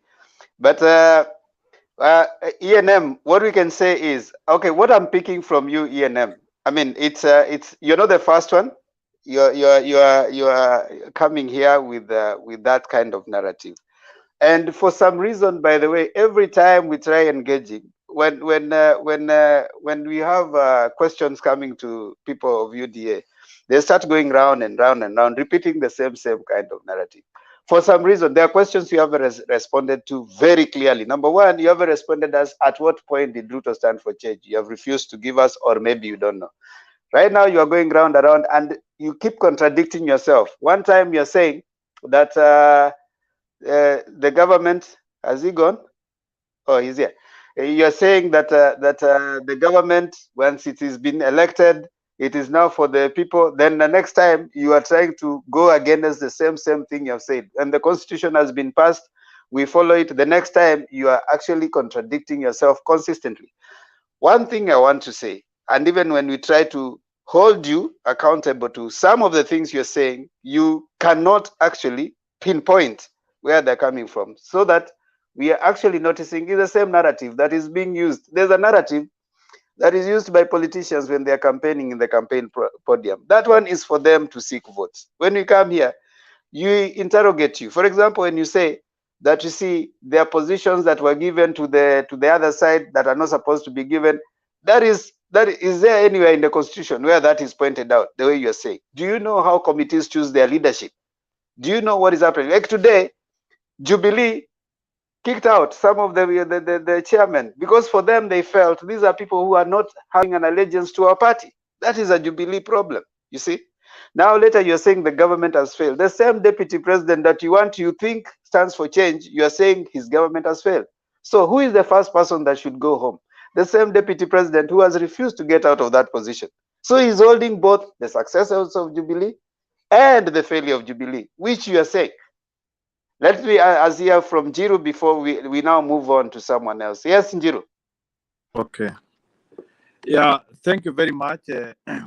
ENM has shared with us a lot of information, and I would like to first of all say, when we are here, I would not like people to come here with misinformation. Let's come with the facts, and even as we want to defend the people we are supporting, let us not come here with the same lies they are peddling. Like me, I always say here that I'm in Azimio, but there are a number of things which the people who are campaigning in Azimio, I differ with them. So I have always to defend my sanity beyond the person I am supporting. So one thing which I would like to tell you, dear guys here, is that please, even when we are debating here, let's use factual. We have books, there are journals, there is a way of saying or maybe acknowledging what you are saying is factual. But when I'm hearing somebody here saying here that Raila Odinga is in the government, when I'm hearing somebody here saying that Mr. Ruto is not doing insubordination, when I'm here, I hear somebody saying that bottom up is going to work in Kenya. When I hear all those things, and there is not any single MP in Kenya who has even explained the meaning of bottom up and how it can be applied in Kenya. That is why sometimes I feel as if I need to close my ears and I don't need to listen to these things. Then let me ask Mr. ENM here one question. Can you try to tell us how is Ruto going to fight tribalism, and knowing very much that he has been electing Kalenjin ministers only? Number one, defend that. Then number two, can you tell me somebody who has been against the constitution, he doesn't want any reform in the constitution, whereas we know that a constitution is a moving target. You can change it every time. Each and every time when we say that we want to change something so that we can better the life of Kenya, that guy is not willing. He always wants to fight those things for his own egocentric concept. Tell me how that guy is going to stand with Kenyans at the time of our needs. And lastly, can you tell me how Mr. Ruto is going to unite Kenyans, and he is the most divisive Kenyan we have ever seen? Remember, let me tell you. Okay, I think he has dropped. ENM, I'll give you 2 minutes so that now we move on to other people also to contribute. So kindly, very quickly, 2 minutes. Thank you. Let me just try to repround what he was trying to say about how Ruto is going to make sure that there's no tribalism in Kenya. Ruto is one of the leaders as of now who has really shown a very good example of non-tribalism. The reason I'm saying is this. Ruto has been calling people to his home in Karen for meetings from all walks of life, from all constituencies, more especially in Nairobi, regardless of their tribe. They have received his help as in support, regardless whether you are a Kikuyu, a Maasai, a Kamba, a Kisi. He doesn't know whether those people he has helped is from whatever tribe. So that one, I can assure you, is going to be the best man who can help all Kenyans without any discrimination. And then he says about the constitution, change of the constitution. Ruto did not say that we should not change the constitution, Mr. Wanjiro. Ruto said this one, which was the BBI. Ruto said, let us all move together, understand, then we change. But those ones who are driving the constitution, which is BBI, they went as far, they were so proud in a way that they could not even wait, they could not even do the right thing as per the constitution itself. So our constitutional institutions, the judiciary, dropped the BBI because they were doing it unconstitutionally. Now we are in the Supreme Did the Court. court stop the BBI because it was the way you have said it? I don't want even to say your words. I mean, ENM. It was done. It was being done. All Can you read amended. the verdict? Go Google and read the verdict, just the headline. I mean, No. we are learned people here. Okay, ENM, you have made your point. I think we have gotten you. It was 2 minutes. 2 minutes zimepita. So you still stay on here. We are going to go around and then we'll still come back to you.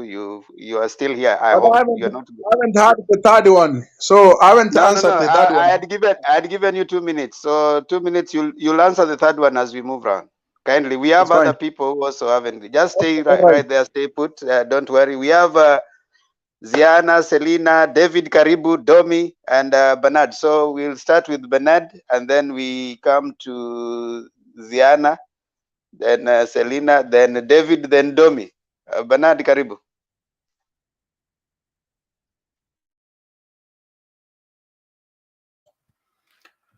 Yes, good evening and good morning from Nairobi. I am happy to be here, and I came because I want us to ensure that we are having a good conversation, especially by followers, because I was following and I couldn't follow. Please let's exhaust the point before we go to another point, so that when we are following, we don't get lost into the exchanges and everybody speaking at the same time. It's very difficult to follow a conversation. You are not in. It's different when you are on the screen and when you are off the screen. So it is important that we guide the conversation in such a way that even if there are issues arising from my contribution, there are some issues that can be stopped, and let the person stop first, and then you tell him this and this and this and this, so that when I'm listening or when I'm watching, I am able to follow along and I don't get confused. I need us to appreciate the fact that there are very many people who depend on this channel to get information, and we shouldn't run the importance of this platform by turning it around into a place where we are scoring points at the expense of educating and enlightening the people that rely on us to provide them with the required leadership on matters, accurate political reporting. So let us all cool down. There are many things that are going on right now, and many people are getting emotional about what is happening politically. But all in all, we can't afford to fail to provide the needed leadership at this point in time. When crises are much, confusion multiplies, there is that distinct voice that is needed to help chart the way forward. I pray that we be that distinct voice that somebody can follow and be able to make an informed decision, free of the lies, free of the propagandas. So please, that is my urge to all of us, even as we come to debate, regardless of the show, let's have that as the bottom line, passing across right information, picking out information that is wrong and clearing it. Because like if we are discussing about how the constitution or how the parliament committees are constituted, we just raise it as a flag, but we never went into telling the people this is how a committee is constituted, this is how the constitution provides this and that. So when we raise up something, let's conclude it before we go to another, so that people get the right information. Thank you. Or you want me to dive into the matters, Azimio and the other? That one I think I'll do later. Thank you. Okay. Thank you for that direction, Pastor. You know, where I come from, when a pastor stands to speak, you know, they have the invocation of the Spirit. So, so we humbly say, Pastor has arrived, and hopefully ENM will calm down. Has he gone? No, ENM, why did he go now? When the pastor just arrived. Okay. Probably there's some things that has tried. We should honor him. He has tried. no, ameona kivumbi leo. He's not used to facts, so when he comes and now he has to interact with the facts, he was finding it hard. Anyway, Princess David Diana. yuko atamsaidia.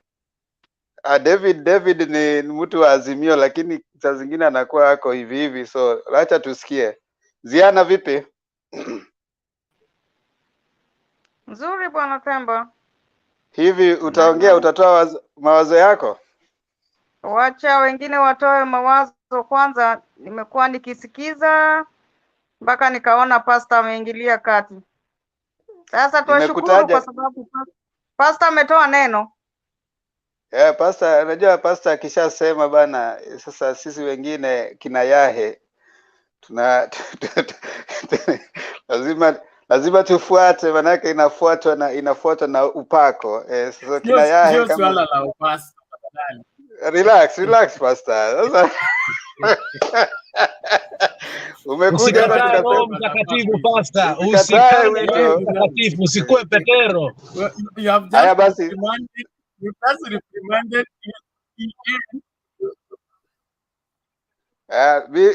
nilikuwa nimetoka nikarudi nikaambiwa na Alex kulikuwa kumewaka, lakini sawa. Selina just finished reprimanding Bernard, 1 second. Selina,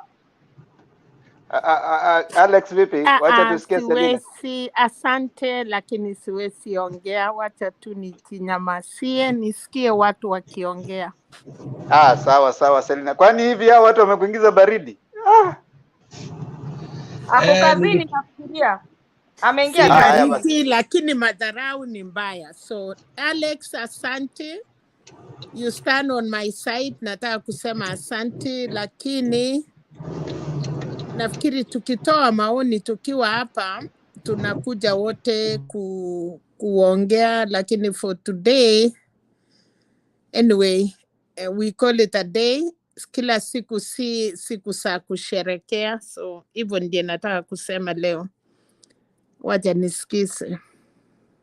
Yeah. I picked from your voice that it seems the discussion didn't go well. Alex, but you are here, man. You should have calmed down the process, man. No, we had a firefighter ambaye anaitwa Jakindu Bay. Very good firefighter. So okay, you know when we come here as moderators, we have to really balance a lot of things, including respect for each other and also appreciation of divergence of views. I think that is what some people see there, they don't realize. And I think as time goes by, we realize moderation is not just coming and making noise. It's about also balancing the different opinions and also different. I'm making people here know that they are respected. We respect everyone, whoever you are, and that is something we have tried to maintain as moderators. We respect you, everybody who comes here. We don't look at your age, level of education, or whatever. We are here to share our views. So kindly, let's maintain that. It has been that way. I don't know. As Selina has said that today, probably there was some people who came in and they didn't realize that that is our modus operandi. The way we operate every day is that we respect each other. Thank you, Selina. Kindly find it in your heart. That is not representative of Mutembei TV and what we want to go out there. I think Pastor has made that very clear. Bernard, do you want to add something to that?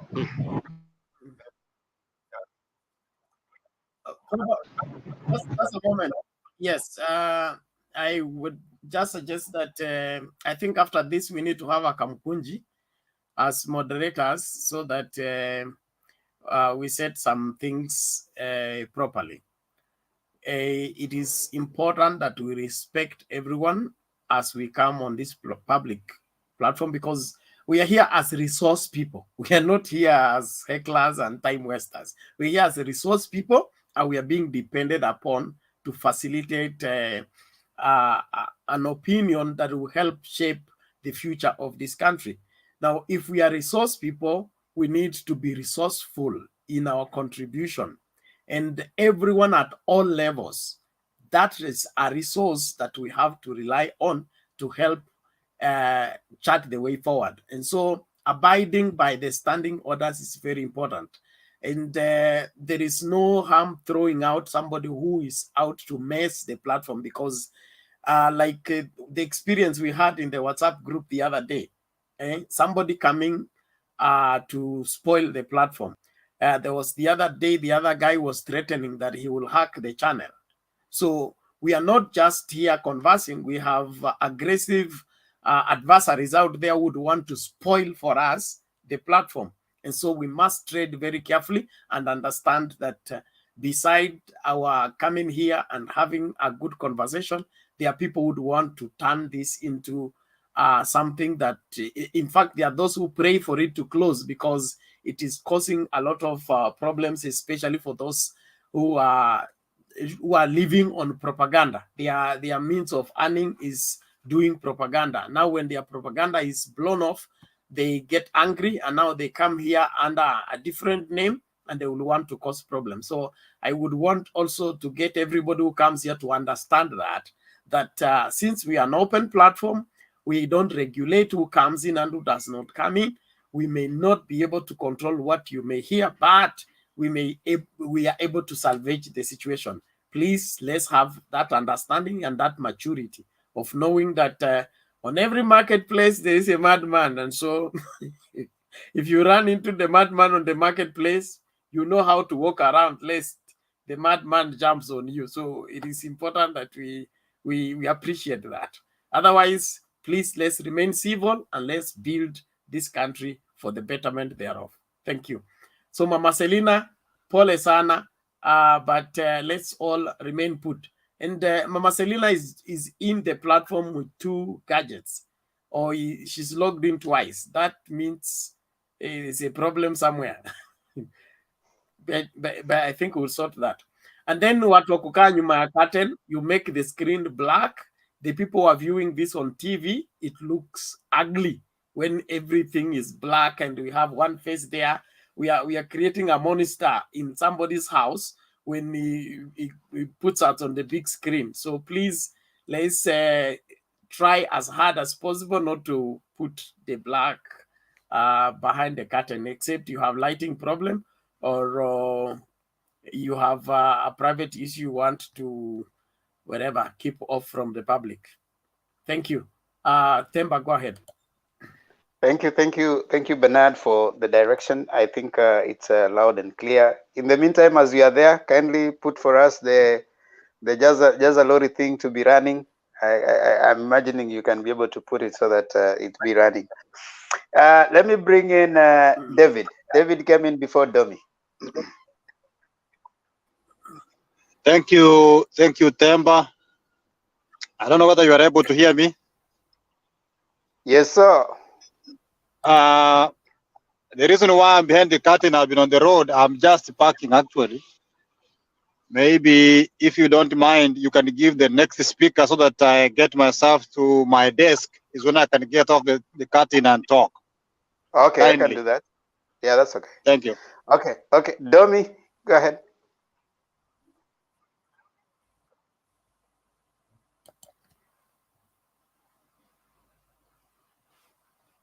Domi, unmute and you talk.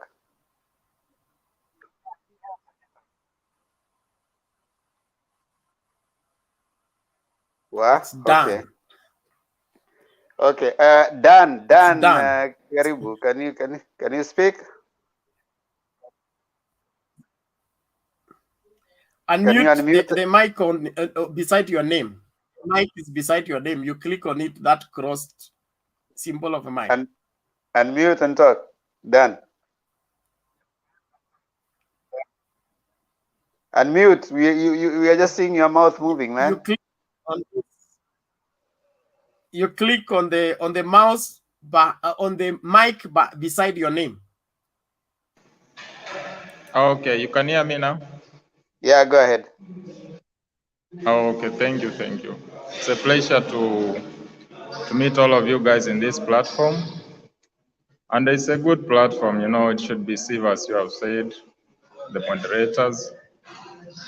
And I recognize that, you know, all of us have different political views or political persuasions. What I'd like to say is that, you know, during this electioneering period, we need to exercise tolerance. And we need to know that, to be clear, for me, it's a two-horse race now. It's either you are on the former Prime Minister side or Ruto. As for me, I can say for now, Ruto is my man, with all due respect. And I can see his agenda is going to move this country forward. And the reason being is that the other coalition, it makes me think that it's a coalition of dynasties. You know, we want to move away from this dynasty thing, you know, so that the child of the kiosk man can become a president, you know. If we continue the same cycle of the dynasty, the Kalonzo, the Uhuru family, you know, the Odinga, they'll be the same people, you know, ganging up and sponsoring their families to power. You know, we want to get away from that. I believe if we elect Ruto, we do away with that. And I'm ready to hear other views. I think that's the big picture I have, that why I'm supporting this, the DP. And what I know, there's no politician who is clean. It's just the changing of forest. It's just a choice between two evils. I know where we are right in Kenya. But if we had a better choice, we could have chosen. But the politics being dirty the way they are, I think with Ruto we have a chance to change the future of this nation. That's all I have, guys. Okay, thank you, Dan, for your contribution. And I want to. I don't know if there are any questions for Dan. Okay, there's a question from Jakindube. There's a question from Ziana. Let's start with the Jakindube. Let's ask a question. Yeah.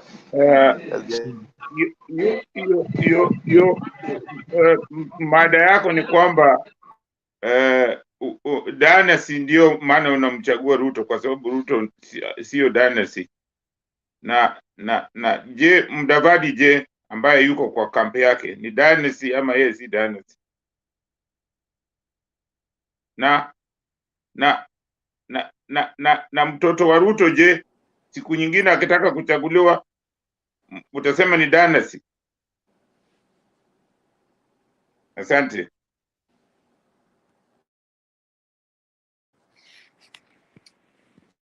I think the point we are trying to put across is that any political leader who is in the game of politics, I think you are thinking everybody, as long as it's in politics, a dynasty. No. You know, Kenya, we were ruled for so many years by Moi. And you can see the way the game is going on. Actually, for me, I can say I was a very big supporter of Raila. The thing which made me to shift is when, in fact, Raila still could have won. Ruto could not be even having this rating he's having, were it not of the handshake he did. I wanted the guy to soldier on. The country, Uhuru was about to relinquish power to him, were it not that he did the coalition and he neutralized everything. That's why I'm joining hands even with Miguna. The only issue I have with Raila is that he was very, you know, he was manipulated to the agreement that he forgot that there are people who fought, who died on the roads, you know, fighting for this revolution, fighting for betterment of all Kenyans. But being what it is, it doesn't have a firm stand. And I think we cannot entrust them with the future of the nation. Dan, what's a dynasty? And I think we cannot entrust a dynasty. According to me, you know, I'm not really going into the dictionary. Let me tell you the dynasty. I understand it. The dynasty. These are people who have acquired much from Kenyans by dubious means. You know what I mean, much. These are families which are ruling Kenya. These are families which are ruling Kenya. They have consumed a lot of land. They have consumed a lot of industries. They are monopolistic. They have made that you cannot be successful if you start a milk industry, for example. You can never be successful because there's a monopoly. You will start imagining your industry will be bought at a cheaper price. The same person will tell you, I'll buy it with your name. Dan, hold on, Dan. Can you be at a more quiet place because there's a lot of noise where you are? Okay. You can hear me now? Like a dynasty, according to me, these are people who have acquired much, and they are not. There's a lot. Hold on. There's a lot of background noise from where you are. Okay, let me try to. Would you get to a place where it's a little quiet so that we can understand each other? Because you have points that we'd want to educate and understand, so that but the noise on your background is a little. Is this still on? I think it's okay now. Yeah. Okay. So I think Okay. I don't need to explain Hold much. on. Go slowly. What's a dynasty? A dynasty, according to me, these are people who have grabbed power and they are not ready to leave it, you know. And to top on that, these are people who have owned Kenya in every way. There's nothing wrong for anybody to own anything. Number one, I'm not against owning anything. Wait. Let's go slowly. How did Kenyatta become the president? How did he become? We all know history, you know. No, I mean, It's that's why I'm after asking you. We are going with you slowly so that you don't just give sweeping statement. How did he become the president?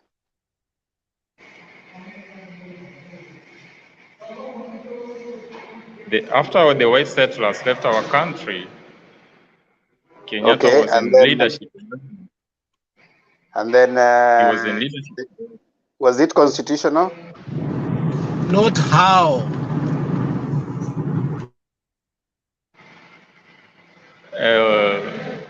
I cannot say that he grabbed the power indeed.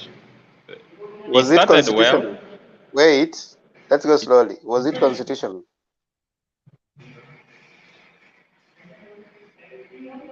Yeah. According to those times, it was okay. So the constitution allowed him to be president, right? Yeah. How does a dynasty work?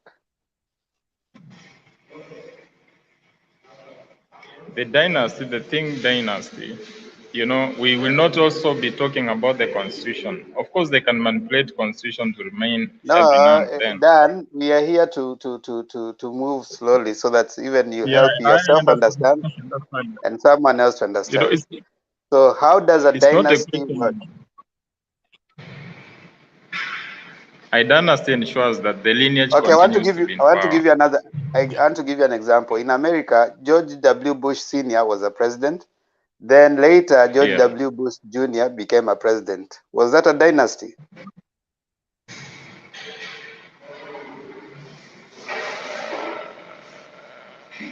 Not really, but because it did not stay for long, I cannot call it a dynasty. Because yes or no?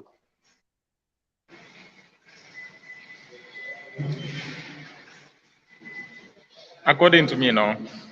I cannot equate it to the it is situation. possible. It's possible that your dad can be a president, and later you seek the position of power, and constitutionally still become a president, and that's not a dynasty, right?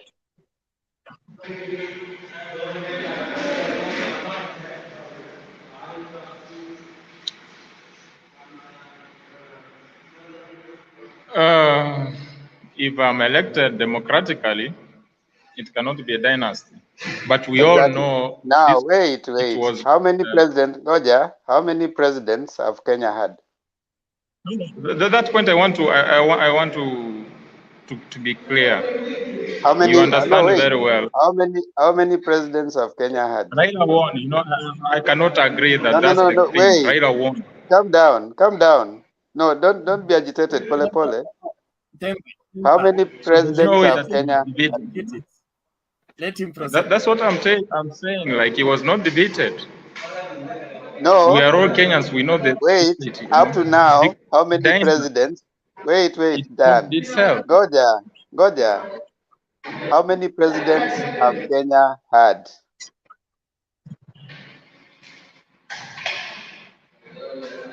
Come on, it's on public domain, you know. That's what I want you to tell us. So far, we have four presidents.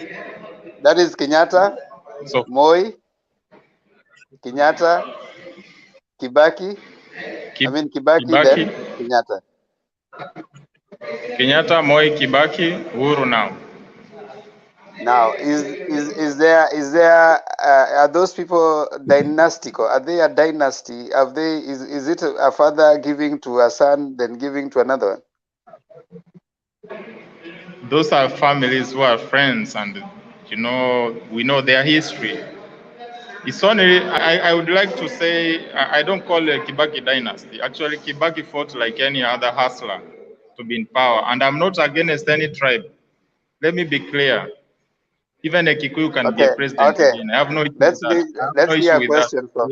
Let's hear a question. What I'm trying to bring to you to understand is, you can wake up and say that these are dynasties, these are whatever, but that will not change our history. And any of those people who have risen to power, it has been a constitutional transfer of power. If you can remember, when Kenyatta died, there were people who were agitating for constitutional change so that they can prevent Moi from coming to power, if you can remember. And then, of course, Moi came to power when Jojo insisted that he comes to power. Then he came into power.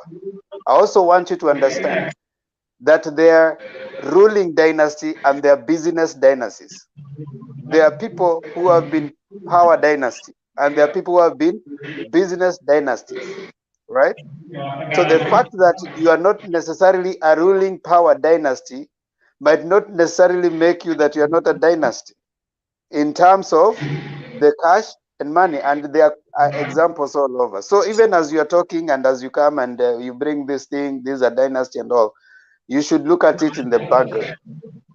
I know one thing, and there's no place, even when you have mentioned you have the 4 presidents, there's nowhere you have mentioned that Raila or the father have been presidents. Now, in that case, and it is a practice all over. Hold on. He has been compromised. He has compromised. That's why You might have a president. You're a young man. You might have an issue with Raila and all, but I would wish for you to appreciate the historical moment, so that you don't, even as you're making your point, you don't just like divert. But it's okay. I know there's someone probably who has a question and a comment before we move on for you to clarify. Yeah, I think Alex. you have exhausted him. I don't think there's any question. Bernard, do you have a question? Ziana, get him. And kindly, Dan, yeah, when people are asking, if you can mute so that you don't make it's not. Okay. Just mute, and then when you're answering, you unmute. Okay, Ziana. I was just asking Dan that, does he believe that does he believe on handshake? If yes, let him tell me why. Because he wanted people to fight until whatever. He said that he he didn't want Raila to surrender, and that's why he don't want Raila. So He wanted Raila to soldier on. That's what he said. yeah, so let me know if you wanted Raila to continue fighting and people dying. That's what I want to know. Ashakimbia. I think he has dropped out. He will come back. Let's be hopeful. Let's hope But, he'll come back. And but I find my okay. I'll hear Jiro, but I find him interesting. Jiro, what do you want to say before I bring David?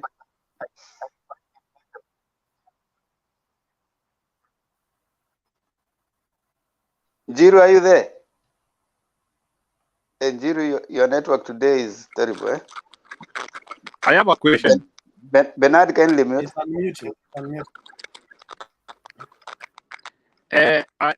I want the guy who is saying about dynasty and people are not dynasty. My question is he aware that in the world dynasties are known? Currently, the only dynasty we have is in Brunei and in North Korea. Those are the dynasties are known. And dynasties is where the ruling class rules from time to time and without any democracy, and it is just inheritance. You inherit and inherit and inherit forever. So now, the question which I have for my brother here is, if they want to rebel Raila Odinga as a dynasty, as they want to rebel, let him explain to us which dynasty does Raila belong. I want to know the dynasty which Raila belongs. Then number two, I want to know Mr. Ruto, which dynasty does he belong to? I want to hear the classification and how has Ruto come into power or into fame? How has Raila Odinga come into fame? I want to hear those two things. I want to see him juxtaposing, because this idea of using political rhetoric, which is being used by unlearned politicians who want to lie to us, even when the definitions of dynasties are clear. So I want him to explain, as the dictionary defines dynasty, and then he places Raila Odinga in a dynasty, and then he places Mr. Ruto Medu wherever he wants to place. Number two, he has said that he lost respect for Raila Odinga because he is saying that Raila Odinga got compromised. So I want him to explain to me what makes Raila Odinga compromised. The fact that it is the president who voted for him, it is the president who sought for peace. He knows that the Kenyan election was not free and fair. We can debate this on a whole day, and it is clear our Kenyan election was not true and fair. Everything was not working. Things had gone down, and the only person who had killed for peace in Kenya was Mr. Raila Odinga. So, did he want the country to go into shambles so that Raila Odinga becomes a president and he proves that he is a man enough who cannot be stolen votes? I want to explain to that. I know he is not a politician, but it comes a time as a politician. Yeah, we have had your question. Now let him answer. And the time to give up. Thank you. Okay, thank you, Jiro. But the guy has left, so we might not get the answers. But that's enough for me. I would give this, according to what I get as definition, a line of. Hold on, Jiro, kindly, you can mute. A line of hereditary rulers of a country. Secondly, a succession of people from the same family who play a prominent role in business, politics, or another field. So you don't, when you limit dynasty to families, then it shows your narrow, you know, being a little narrow on definition of what dynasty. We have business dynasties where families have inherited businesses and they have ruled certain kind of products and whatever. Politics dynasty, you have all those. Even football dynasties, you know, we have all those. So we might need to expand when you narrate to just these families. And in fact, even Uhuru didn't inherit immediately from Kenyatta. You know, it took a bit of time before Uhuru came to power. And even in other developed democracies like the US, George Bush Jr. didn't come immediately after George Bush Sr. And if you go back the other, you can see even repeated families that have gotten into certain positions. So I think it's just propaganda that they want to use to kind of try to say these families have dominated, you know, this family. It is Raila and all the other families. Ruto has dominated, has been there longer than even Raila in power. I mean, if you are to say that he's been in power for long, then he would also qualify as one of the political, you know, dynasties. But let's treat that, you know, as he will come, hopefully, and then of course we'll try and educate each other. But I believe that for that particular reason, several people pick that line and they run with it and they start bringing dynasties and stuff like that, and think that because these people, if you start dynasty argument, then of course you're trying to say these leaders who will come. Susan Kihika, their father was a dynasty, should we say, owned acres and acres of land in Nakuru, and at some point even wanted to make sure that his wives, you know, vie for 3 political seats in Nakuru. So, and then of course Kihika is coming in, and now she's a hustler for some reason. So you could have those kind of comparisons. We want a Kenya where anybody, whatever your father is, you can compete for any position anywhere. And that is what kind of Kenya we want. Not Kenya where we are, because these people's leader, Ruto's children, will want to you know, to take certain positions at some point. So will they also be discriminated against because their father was in politics for a certain time? No, we don't. That's not the Kenya we want. David has arrived at home, and I think now you are comfortable, David. You can give your two cents to what we are saying. We are discussing the Azimio in Kajiado, Oka having a deed that they signed today, Kenya Kwanza Alliance, their captain missing in action. And what do you think? What does it portend to the politics of Kenya today and maybe moving forward? Karibu. Yeah, thank you, Temba, for the chance. I'm still using my small phone. I hope everybody is able to hear me. I wanted to log to the computer, but still don't have the link down there. I don't know for whatever reason, but let me utilize this chance quick. I'll make 3 comments. The first 2 are building up on the comments that Pastor made. Another one is a personal comment. Then I will comment towards that topic towards the end as the 3rd one. I want personally to say that Temba was so impressed yesterday with you. And to be honest, the discussion that you were having yesterday, the way you moderated as a former teacher, I was very happy because I've been making a lot of noise.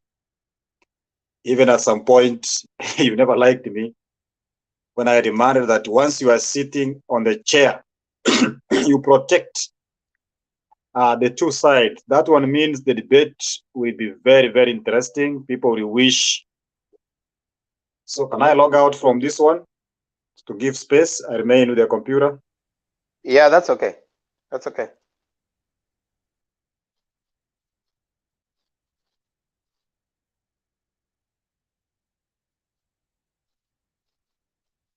I think you're on now. You unmute so that you talk. Unmute. You're muted, David. David, you're muted. David, unatusikia? You are muted. David. can't hear us. David.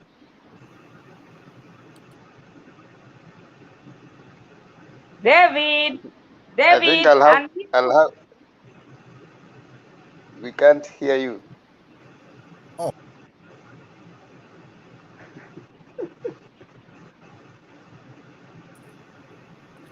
I'm sorry, I had muted. Sorry. So I'm saying that I gave you an 8 or 10 for the good job you did yesterday, and that's what it takes to be a moderator.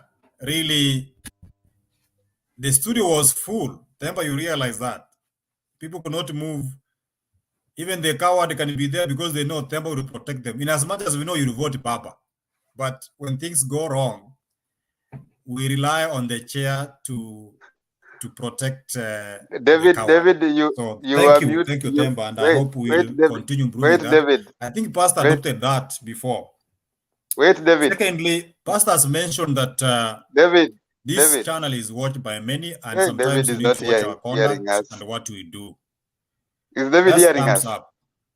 I don't understand why someone can use a pseudo account only to throw abuses and maim those who are speaking. I am David. I've always used my name. So why don't you use your name so that we know if I'm wrong? Say, David, you are wrong. I also feel bad and embarrassed that indeed I've said something that someone has mentioned that I'm wrong. So I'm taking issue with a few colleagues of ours using some funny names, and they are really very abusive. If we want to grow, really, we need to take care of each other's emotions, because abuses never build, but they destroy. So like my friend Olo and my friend Dennis Ondieki, sometimes you go overboard. Let's be civil. Let's look for votes. One day I said here that I can be in this party, and when the discussion gets tough, I jump out to make the discussion sustainable and people to get points out. So not always that when someone is giving a contrary opinion is against. We are here to garner votes for our parts or sections we support. Now let me come to what I wanted to say. Many times when we look at the UDA presidential candidate, one William Samoei Ruto, much of the problem is now experiencing, besides lack going the other side, is exactly what he has been practicing for some time. I'm not accusing anybody here. But one statement you remember one time he said is that I may not know who is gonna be president, but I know who will never be president.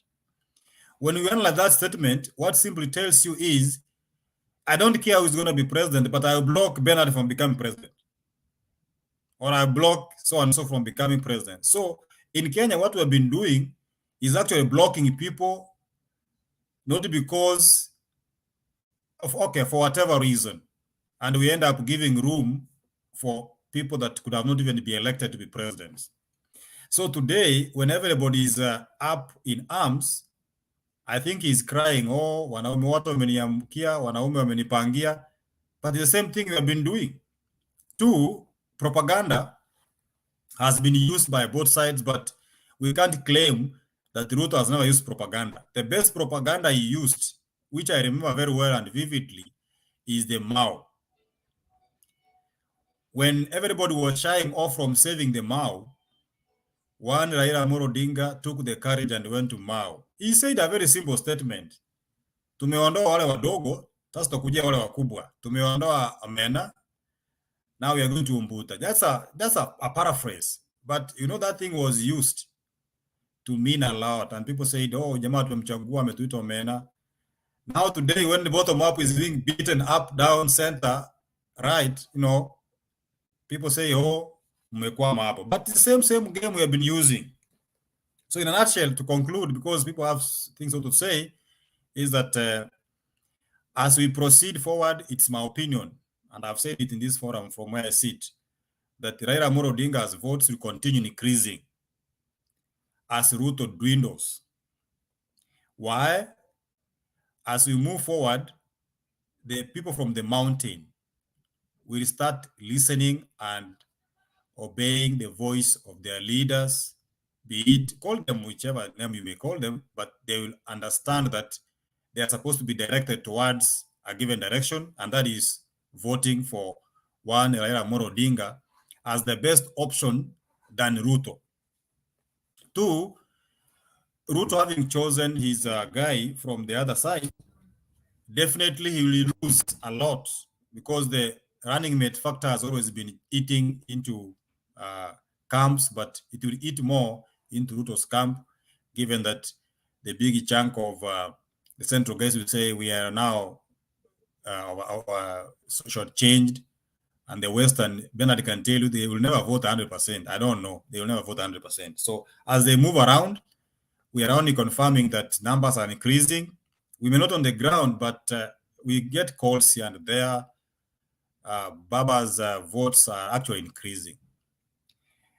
And we face a few challenges here and there, but we want to believe we will deliver the vote for Baba. Let me say this lastly.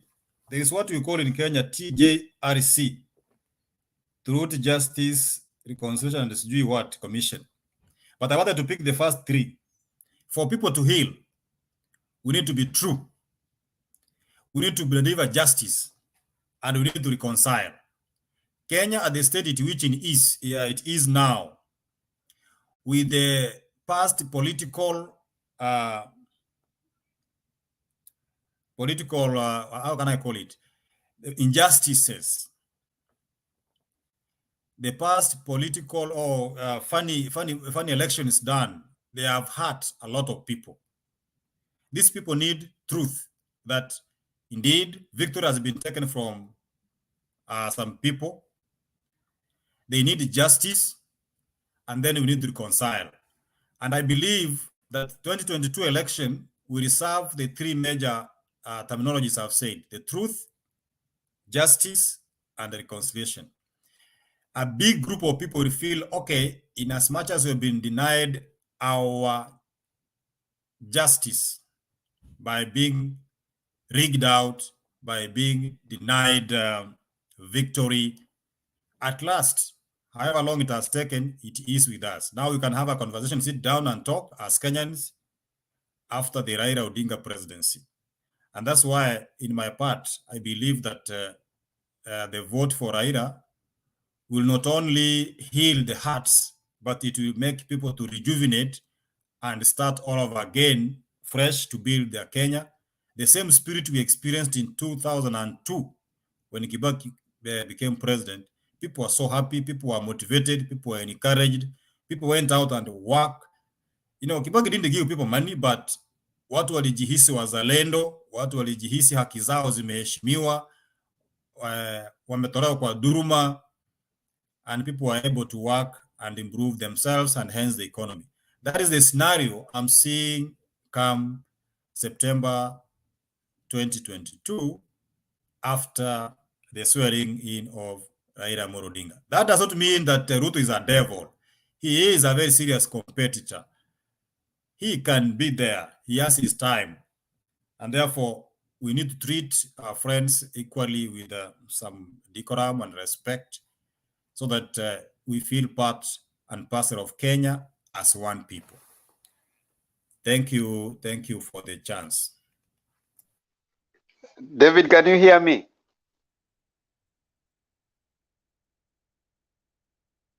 David, can you hear me? Can everybody hear me? Yes, I do. Yes, I do.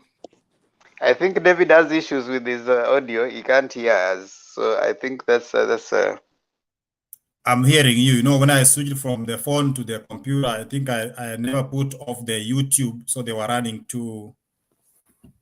Are you now able to hear me? Yeah, I can hear you. And you can hear me? Yeah. Now, there are people down there on the comment section. They said you also went down there and called them Puga. Now, you realize something, David. Most of us who come here on the panel, we hardly go to the comment section. Like me, I hardly go to the comment section, because when you go to the comment section, you are likely to find a lot of people who are busy commenting, and sometimes you guys can engage in an exchange that can sometimes spiral. So sometimes the best way, since you have you have you have been elevated and you have come to the panel, just remain in the panel. We'll be reading the comments and they'll be coming here. But when you go there and then you engage in an exchange, then it becomes dangerously uncomfortable. And now we come back here and then we start. Let us. Of course, we are not excusing. We want as much as possible people in the comment section to be civil. That one I agree with you. But the problem is the same people like you and the Penyagaka, you guys go there, have very heated exchange, and even you sometimes you get overboard. You call them names. Now you see that is not good. So Chairman, Chair, just one second. When we are at work, we listen to this. We actually listen more than when we are here. But the moment someone maybe puts something like, "Can you send a link?" A person goes straight there and abuses you directly.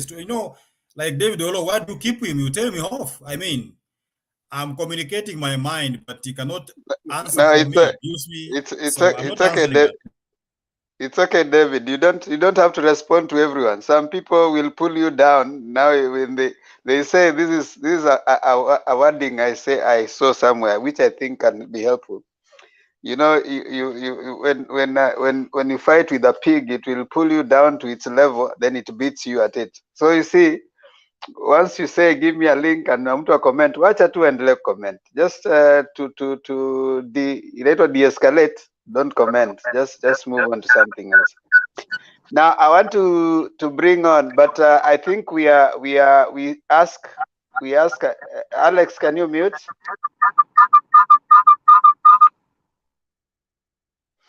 We ask those who are in the comment section, as David has said, try and be as civil as you can. If we see that you're going overboard, normally what we do is we throw you out. But we know you guys can come in, and I have noticed that those people who come here to the comments quite often, you have now learned how to manage yourselves on the comment section. So try. I even noticed that you see each other. If you see someone going off board, you tell them. But for those who have been coming, like I know some of you who are basically UDA, others are you are fairly civil. So try and be as constructive as you can, as constructive as you can. Dan has come back. Dan, there were some questions that were asked here. I don't know if you'll be able to respond to them. You dropped out, and I think now that you're here, before I bring Domi,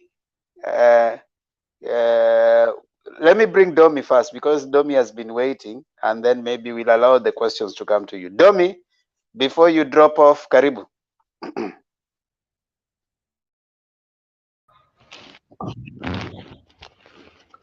Okay, good morning, good afternoon, good evening for whichever section of the world you are.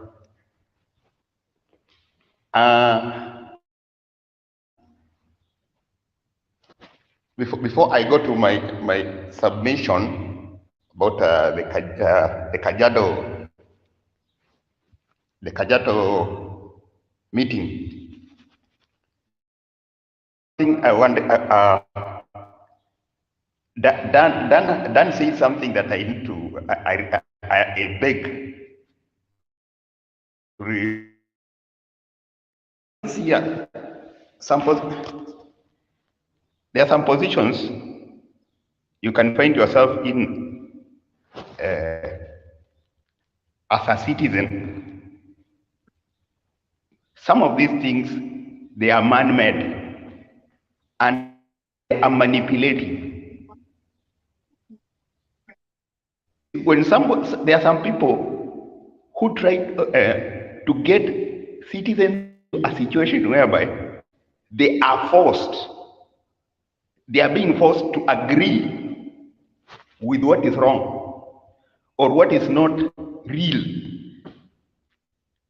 First of all, this issue of dynasty, I think it's neither here nor there. It's just a political tool to manipulate the mind of people. Because, to be realistic, you cannot choose father. You didn't choose your father. Yeah? So it's unfair to judge somebody because somebody's father was prominent. And it's selective. Like now, if Susan Kihika tells us, points a finger at dynasties, when his father was a rich man, you know, it does make sense. So this dynasty thing, I think is an argument that should not even be given up. It's just somebody. Your connection. Hold on, your connection is buffering a lot, so we are really struggling to get to hear you. Is it okay? You work on your connection and then maybe Hello? You are getting me? Okay, can you talk? We hear, because I don't know if it is buffering or what. Just talk and then we hear you. Okay, I was saying this issue of dynasty is neither here nor there. It is just a manipulation. Somebody is trying to manipulate the mind of Kenya, because even you, Dan, have tried to explain the dynasty. It looks, it's not adding up. It's not making sense. If you are talking of people acquiring a lot of money in unfair means or in foul means, to be realistic, even the person who is talking that is the DP himself, the way he has acquired his money, it is totally questionable, and he is the most questionable way that he has acquired the money, because even the rate at which he has grown for 10 years and what he has acquired for only 10 years, it can't add up. It cannot add up. So about dynasty, just put it aside, brother.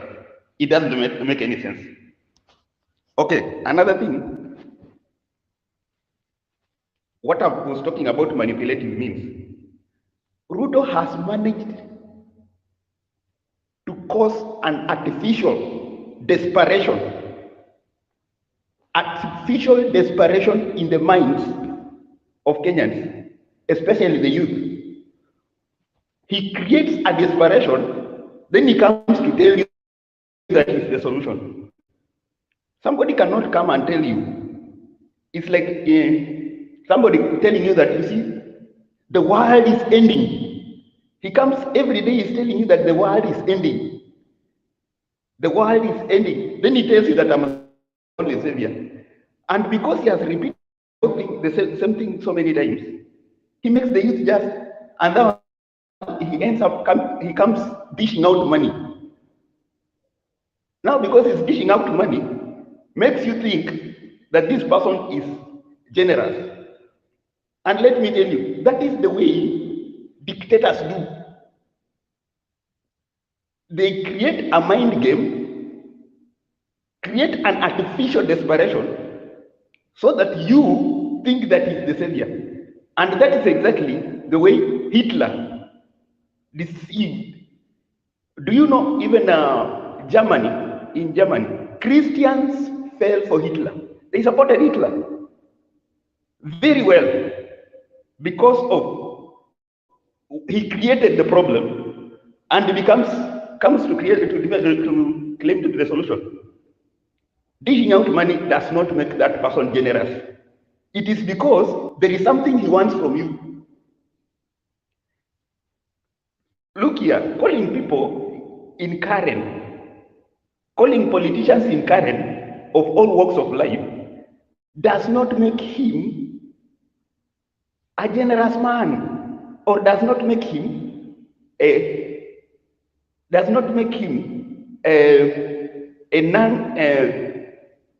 non-tribalistic. He showed us how he is tribalistic when he was opportunity to choose the cabinet. He chose all people from Rift Valley. Yeah? when you do a wrong thing, to show us that you have done a wrong thing and you are not for the wrong thing that you did, you apologize. Ruto has never apologized. So, in other words, what he does, it is that he is for it and he is not changed on anything. So, you don't judge just because you saw somebody do something. It is, look at the intention behind it. At that point when he was doing that, he was real. Right now, he is showing in the name of generous because he wants your vote. After getting your vote, he will be somebody, he will go back to his default setting. He will just be the same Ruto he was. So it's just to read beyond what you see. Read beyond what you see. If he tell you that he wants to give you a wheelbarrow, while his children, one of them is an ambassador. I mean, somebody, and let me say the truth. History ya kazi na tunadanganyana. You are not going to push a wheelbarrow all your years. And let me ask you, for all this time you have been in Kenya, who is that person who pushed a wheelbarrow in the market and turned rich after the next year? If at all you are pushing the wheelbarrow today, look at them. How many? They don't, that thing is not meant for you. Okay, you are a professional, ulisomea management, and you go to push a wheelbarrow. How is management going to, how are you going to connect to management? If at all there is nothing else other than wheelbarrow. Let us look beyond what you see. And about Raila joining Uhuru, my friend, we were there those days, and we saw what was happening. Are you telling us that you prefer blood continue being shed? Watu waendelee kufa? Watu waendelee tu kufa kwa sababu Raila ameshikilia msimamo? I did not agree with what he did, because I also felt like he should take the stand. But now those people he was taking a stand with, they had already fled. Everybody had gone. Musalia Mudavadi had gone.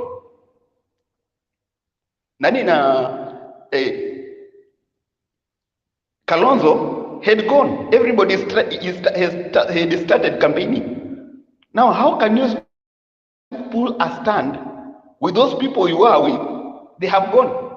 They have left you alone. You see, it's hard. Mimi sikukubaliana na Raila, but I later said it's okay, because people have decided that way. Sometimes you give people what they want. They have decided on. Let us go that way. Let us have peace,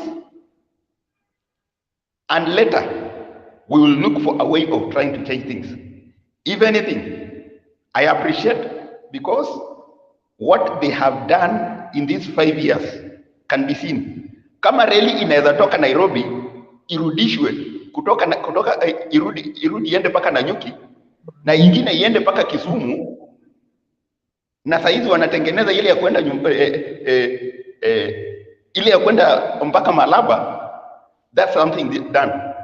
If Kenya Meat Commission is now standing and it's working, heko. If right now Nairobi is turning a face and it's now looking like Nairobi again, heko. To me, I think they have done well. And wakati wanasimama pale Kajiado, wanasimama wanasema kuwa whatever the 10 points that they are presenting, that Raila is presenting, I see this is somebody who speaks and can do. Yala yenye anafaa sema huwa anafanya. So I believe in Raila because he does it. Sasa if at all at one point you ever supported Raila before, and you are trying just to bring a picture that he turned around, my friend, he turned because he lacked people who are standing with him. Ulienda kwa street mara ngapi? How many times were you chased away with the tear gas? You are never on the street, and you're expecting that Raila to aendelee kukula tear gas, wewe ukiwa unakunywa chai yako na mkate kwa nyumba. I mean, you are being economical to truth. Let us believe in what is ahead of us, and I can tell you, if we are going to change the nation, it's industrialization way. Is to bring back industrial area, irudi industries. Okay, that's my submission. Najua Domi anaweza kwenda naende kabisa. Now at this point in time, I think I want to allow Bernard to take us through the rest of the part, because I think all of us have given our submission. I want to at least give Bernard to give his submission and then take over at least for the rest of the time. Thank you so much, everyone. It has been beautiful taking us. Sorry for the moment that I stepped out a little bit and things happened, but tomorrow is another day. Bernard, over to you.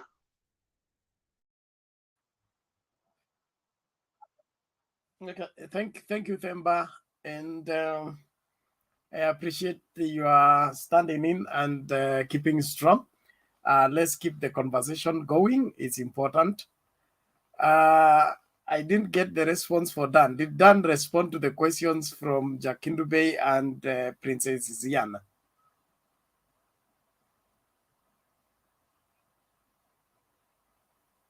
Dan, Dan, unmute and talk to me. Did you make your response? Yeah. So I can hear what Domi was saying. He was trying to deconstruct the myth that dynasty is a myth. All these points I had. But what I can say as of now, the lines already have been drawn. No amount of propaganda across the political divide can work. If you are a supporter of Raila, by now you are a supporter of Raila. And if you are a supporter of Ruto, you are a supporter of Ruto. The funny thing about politics is one thing. There's a time Ruto was supporting Raila. That time he was a saint. This is how politics works. Now that he's not supporting Raila, he's a devil. Same thing, Mudavadi recently, he was in Oka. He was a saint. Now that he has crossed to Ruto's side, he has become a demon. This is politics, my friends. And the thing can never end. But the thing is, I make independent decisions when it's not based on propaganda. Who is conferring this sainthood and it's not based on. That's what I was trying to tell Domi, that my decision to support Ruto is not based on propaganda. It's based on what I'm saying ahead. He may agree with me or not agree with me, but I still believe we have a chance to fight, having Ruto as a president. We have a chance to have a different scenario. Dan, are you able to get what I'm saying? Yes.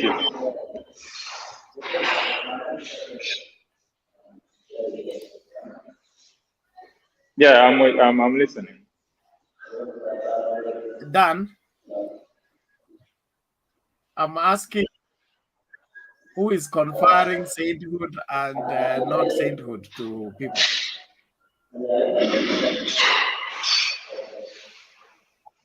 Come up again.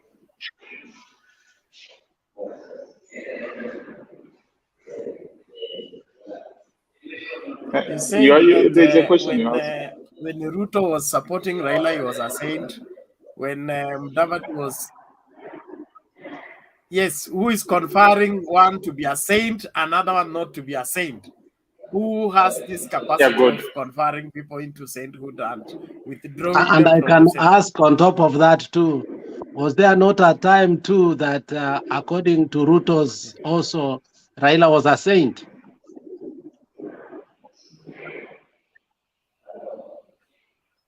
Okay, let me answer.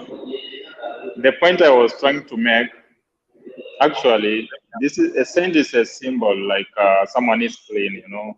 Like when you are on a certain political line, you are a saint, like you are a clean person. When you cross and support the opponent, you become unclean.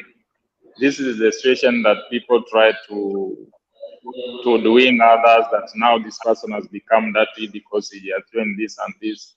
So this is all politics. But the point is, at the end of the day, you yourself, you and Ruto, you and Raila, can you manipulate and see their CVs?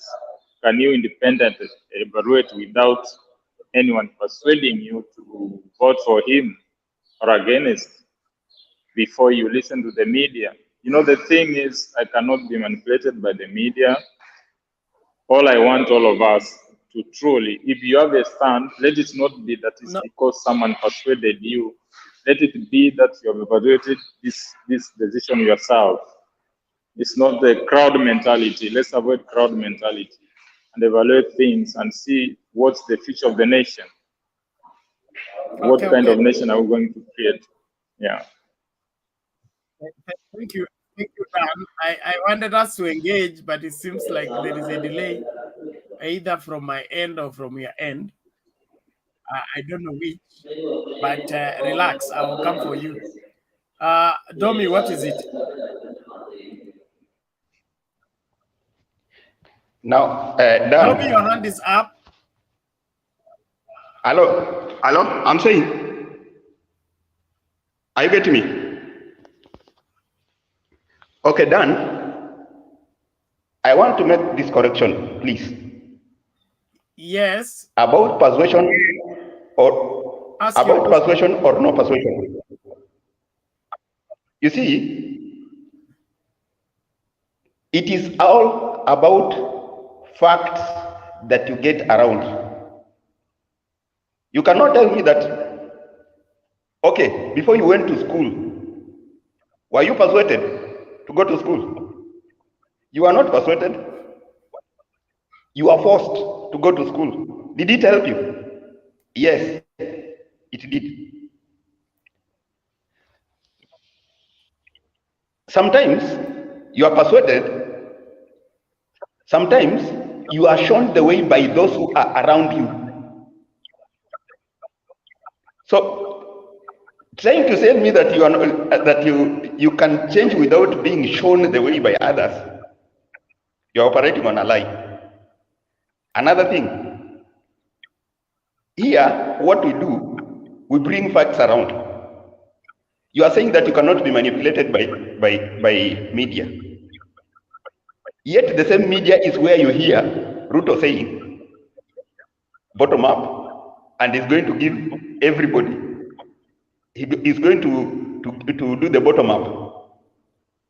You are speaking on two sides of the same mouth. You use the media to hear. Yeah.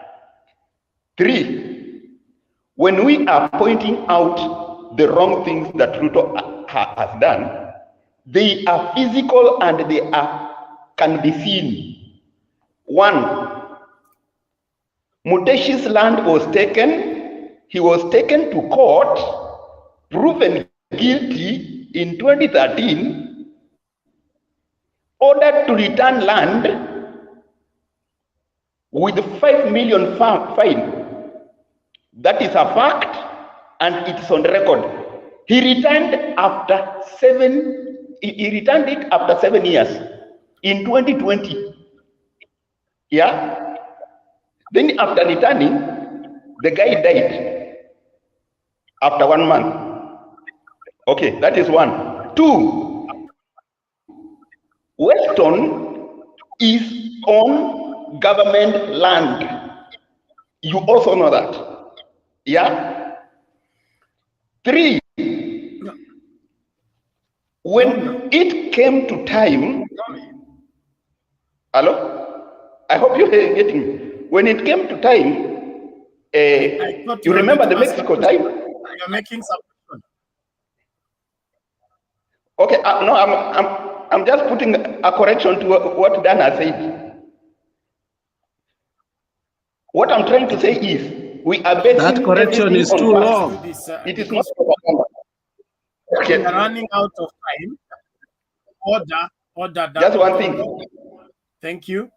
If we Okay. Jane will not arrive, let's do this. We are at 7 hours 30 minutes. That means you only have 30 minutes to close the show. And so I want to utilize the remaining 30 minutes to give people to make their last submission and whatever their closing remarks, so that we don't run out of time and we have people who have not said anything. So let's hear from Mercy. Oh, Mjambo.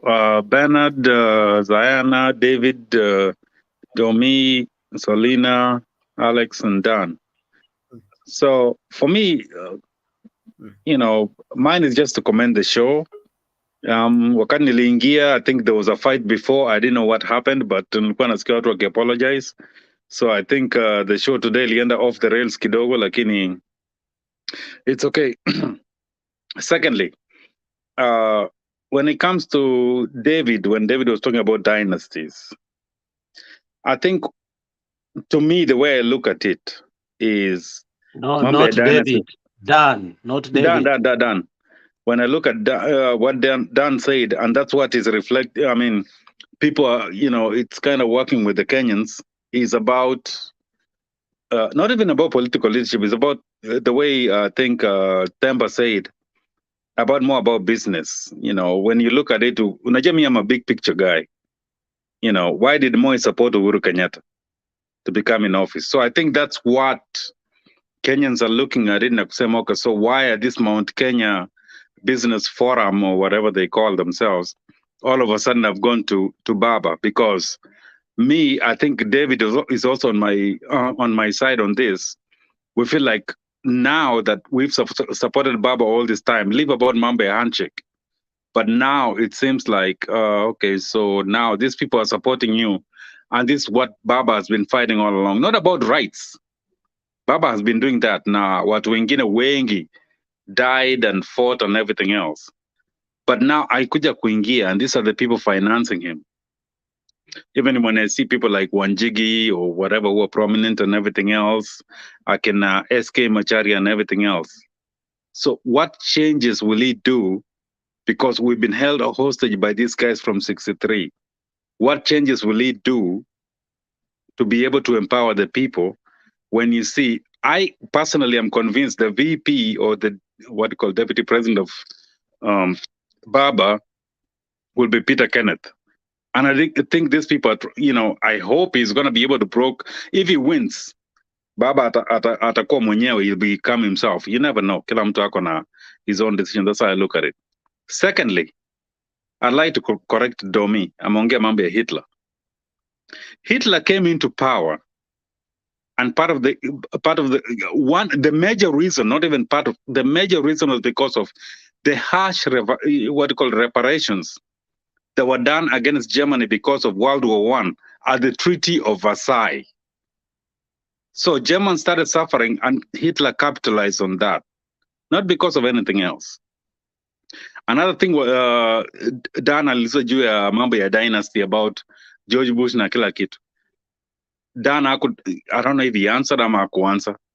Yes, they were a dynasty because they had the father, they had the son, they had the brothers, the governor who made the brother. The governor of Florida made the brother become the president of the United States. We know the history in the year 2000. So when you talk about political dynasty, it exists everywhere. Sometimes it's a good thing, sometimes it's a bad thing, depending on the type of leadership that's given. Raila could come into office and become the best president we ever had, hata kama mtu anaongea ati alikuwa kijana the son of Jaramogi Oginga Odinga. And I think he has his own you know, and sometimes it's politics. Politics, sometimes we wish for the ideal, but we live in reality. You know, our watu wanaweza msupport saizi, anaweza ingia, yes, it might look negative, but we'll have to see what it does when he gets into office, because some things in life, hata watu, I mean, watu ambao wanakrista Ruto ama Kalonzo ama nani, sometimes in life, even ourselves in our personal lives, some things we don't know until we get into it. There's something in if you talk about science experiments called the Schrodinger's cat, whereby someone put a cat and put a poison and put it in a box. The only way you're going to be able to unveil that is if the cat has consumed the poison. So sometimes you have to be, you know, like someone like Raila has to get into presidency, then we can judge, or someone like Ruto can get into president, we can judge. We cannot judge beforehand. And that's why sometimes I kind of let my judgment, as much as sometimes that's a Baba and anakuwa support now what, but you never know. He might, you know, Baba is Baba. He has his own mind. Kusema ukweli, and I respect that. So we'll have to see if he wins. We'll have to see then. I cannot criticize him for that. But in general, what worries me that I look now is kuna hii nimeona hilo ya parties bill, alafu nimesikia mambo ya IBC. I don't know if it's true. Mtu anaweza ni correct. Nasikia nataka kurudi mambo ya manual ya 2007, which I'm against. So sijui kama ni ukweli, someone can correct me on that. Because tukirudi hiyo, that will lead to, you know, more complications. But to me, I'm just saying, you know, wale wanajua Bernard pengine anajua zaidi mambo ya political parties bill na kitu kama hicho. And lastly, what I would like to say as kwa vile najua time inayoyoma. With everything, I think Bernard talked like a true elder today, and I give you credit, and I would like to say hi to everybody. Wacha kesho takuja kujoin to skip feedback, but thank you for everything. Thank you.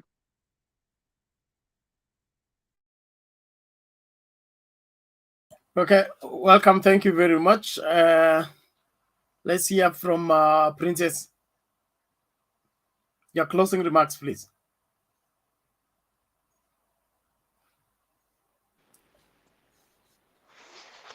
Nashukuru sana Bwana Bernard kwa kunipa nafasi tena. Karibu. Mimi sina mengi.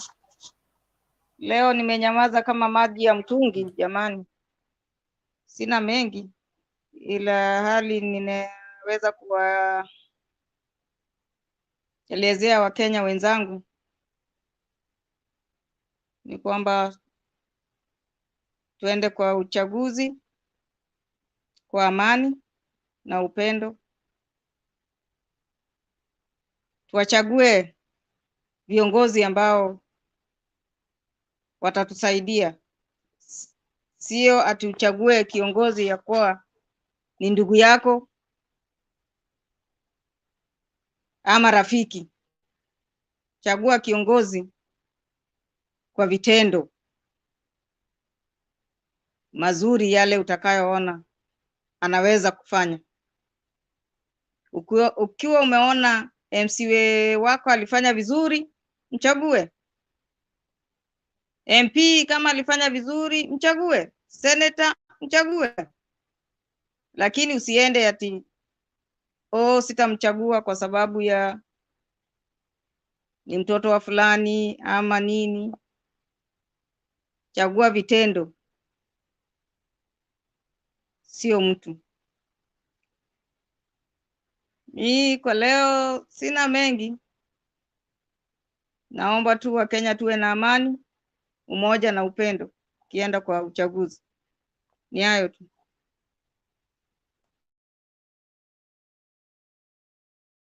Okay, thank you Princess Ziana. Tumsikilize David.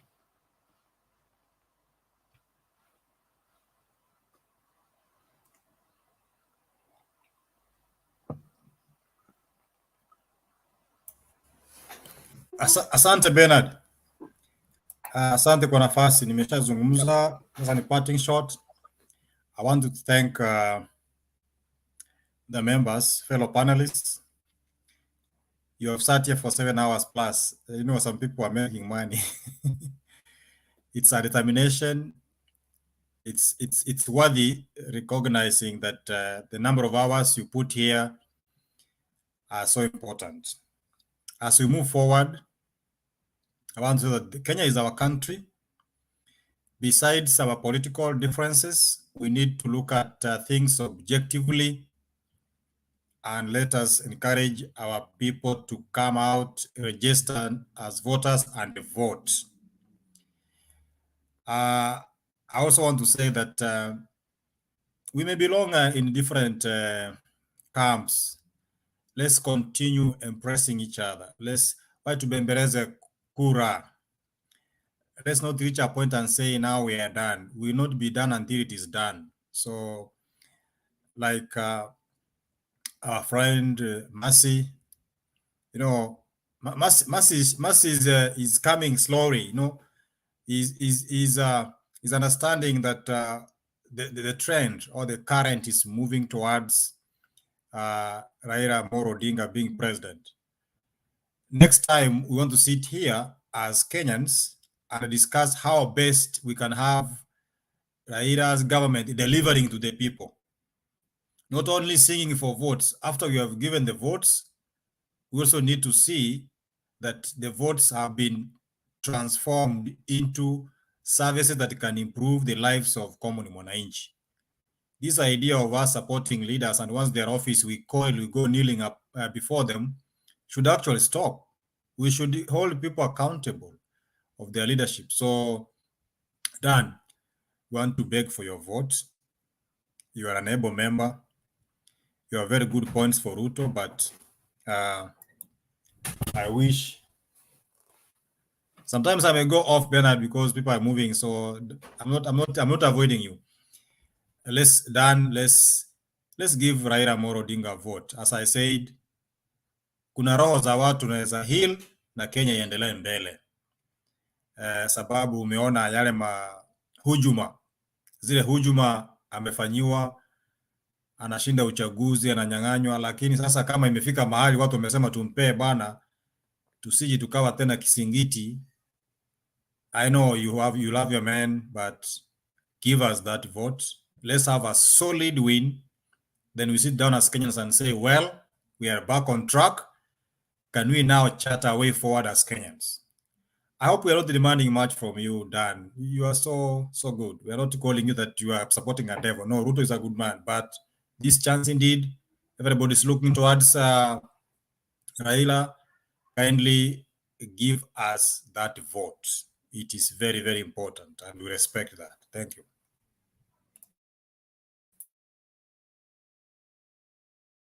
Hey, thank you, David. We are glad for the appeal. I believe Dan has heard you. Before Dan gives his response, Engineer, how are you? Engineer Andrew. I'm fine, thank you. Yes, glad to hear you. Come in when we are closing.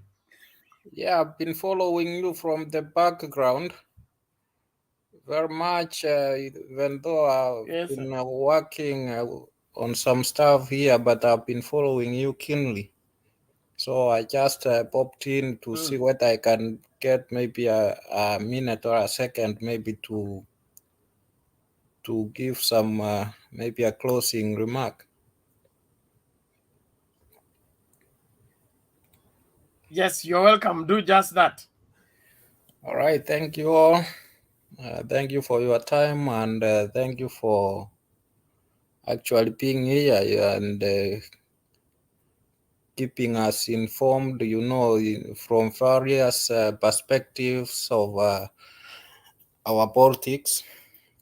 What I can say, actually, I didn't want, today I wanted to join earlier, but unfortunately, I'm sorry to say that, but you also, what happened, it was heated here. It actually, it was running kind of out of control to some extent. So, and it was kind of unruly.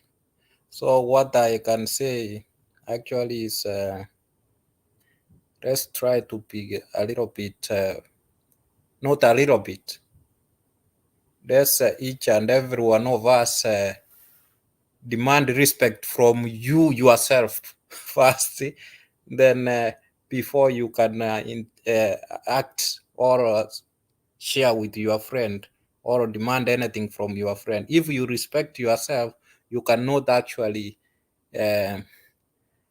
utter some maybe obscene words to your friend.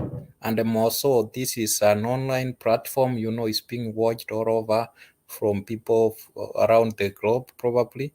Some are far, maybe all over Africa, Europe, and even to the West and Asia.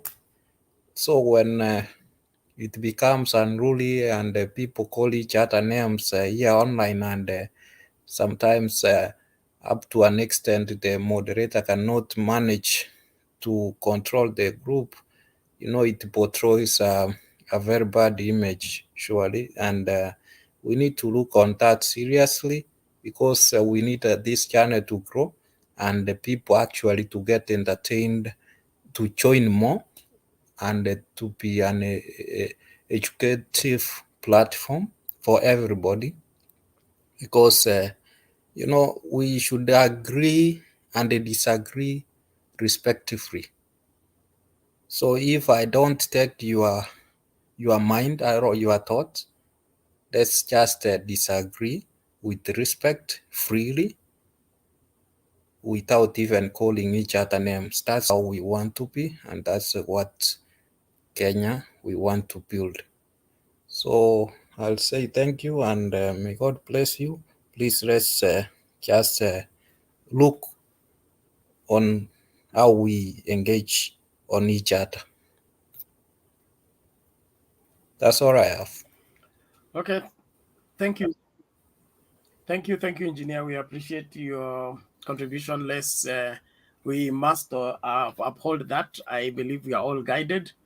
Let's move on. Alex?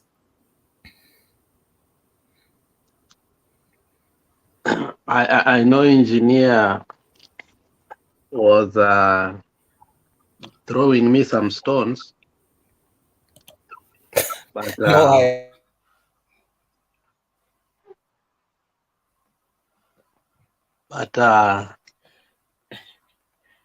I take it,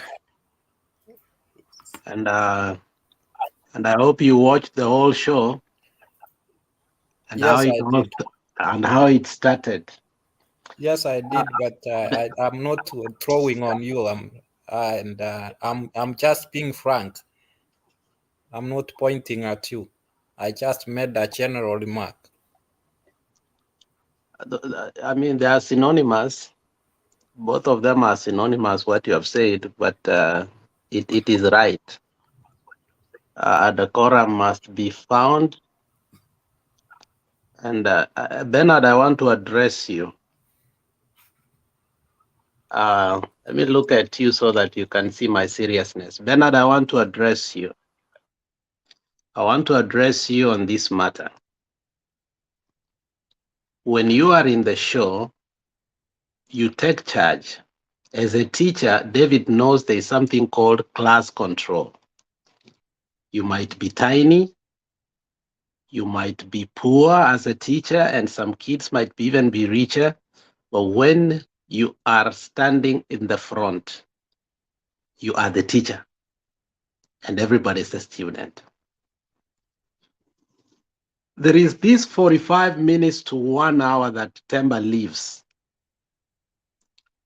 It has created a vacuum, and nothing exists in a vacuum. And we have addressed you before, and we have told you, can somebody like Ziana have a meeting within the moderators and find on how you can, whatever, I don't know how you look for moderators, but when you leave that vacuum, it becomes impossible, because like today, we could not have reached where we were if we had a moderator who has a key to shut off somebody, so that the kind of abuses that led even me to abuse, the obscene words that you have had, you know, I said them, and in my mother tongue, and I don't even think I'm going to listen this show You know, usually I go back to the hindsight and listen to the show, but this one I won't, because I uttered words that I couldn't even believe. And the reason was, you have a moderator who has no key to shut off somebody who has become very unruly. And we can't all log out. The show must go on. And we end up in a form of government called anarchy. So, Bernard, we are asking you, if that 45 minutes you cannot find somebody, shut it off and start again. Because that is the time we've been having difficulties. Ask Stone PK, who you live here for only 40 minutes. Stone, by the time Themba comes, you will see Stone sweating and say, Themba, you're back. So address that. Now, coming to the topic of today, I mean, we never even dwelt on the topic, actually. I mean, those one of the days whereby we were saying anything we wanted, which is good. And I think that's how democracy works. Sometimes we decide this is what we are going to discuss, and in the end, we find something better, but we also get to learn. So, as engineer said, we are learning a lot from each other. And as Themba also said, there are many people who learn from us. And the truth is that there are many people also who are not learning from us. So let us, if we want to have that decorum you have said, be intentional, Bernard, to make sure that this is a learning platform, so that I think the reason, and I think this is coming from my heart, and now I'm echoing what other people were saying before and I could not see. I think sometimes our moderators are not fair enough, so that even if this person is not on our side or this one is not on our side, I think we are not fair enough. And we must come to a point whereby, as a moderator, we allow people to speak what they are. I love how Themba does things, but sometimes, or Bernard, but sometimes we make the people from other side feel like this is Azimio platform. And it's not wrong, because the owner of the place has said that he supports Raila, which is okay. But even if they say what we don't like, we must listen to them. But they cannot abuse us, and we cannot abuse them. Thank you, Themba. It's Bernard, Alex. Themba left. Oh, Bernard. Bernard, I'm sorry. It's night. You know, Bernard, I've been here. Thank you. I've been here Thank for you. 8 hours, Thank 7 you, hours, Alex. 51 minutes.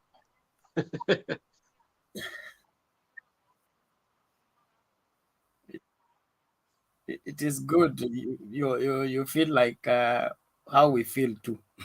All the same, thank you very much for the guidance. We'll look into that. I think we'll find a way around it. I know what to do. Because of the remaining 8 minutes, let's just move with speed. Dan, give your closing remarks, please.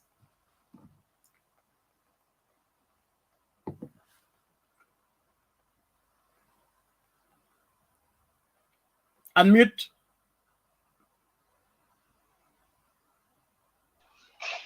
Yeah.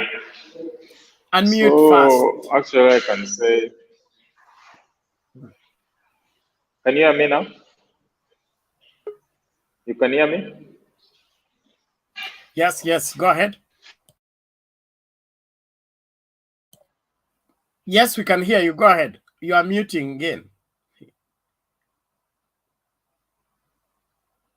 I think he's using our phone. phone. Okay. It's okay? Okay, fine. So, yeah, I thank you for the platform. I thank this platform for bringing us Kenyans together to listen to each other, to hear each other. Whether we are this political formation or the other, it's a good thing. So far, I cannot say that there is biasness, as maybe I don't know what happened before, but I came at least with some topic which was a bit hot. But that's why I say, like, I don't shy away from saying that I'm Team Ruto, and I have my reasons. So this time I'm Team Ruto. But the next thing I would like to say, like, I heard of these new proposals. I don't know whether it's proposals or something that is going to be enacted by IEBC. This about not going to allow live streaming of results, election results. I think if they are going to do this, then this thing is going to lead to street riots or what. But I think it's a topic of another day. But all I can say for now, let's learn to be tolerant to divergent views. And at the end of the day, let's learn from politicians. You can get their opponents, but their kids are, they can meet in hotels, they can meet in restaurants and have a drink together. So why can't we reason like that with each other? The son of Raila can meet with the son of Ruto and Uhuru, and they can have a drink together. You know, that's the point. Like, not, don't allow like to be used like, you know, like grass. You know, but where their kids are enjoying and they are loving each other. You know, that's the point. At the end of the day, elections will be held. Everyone will vote, but all we can pray that. There's peace in the country. Yeah, that's all.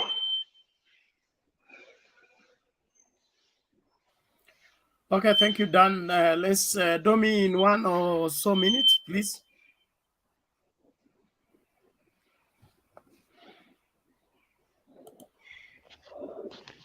Okay, I think to me, I'll donate my time to somebody has come there, a new person. Somebody has come in, let him use my time. Okay, thank you, Domi.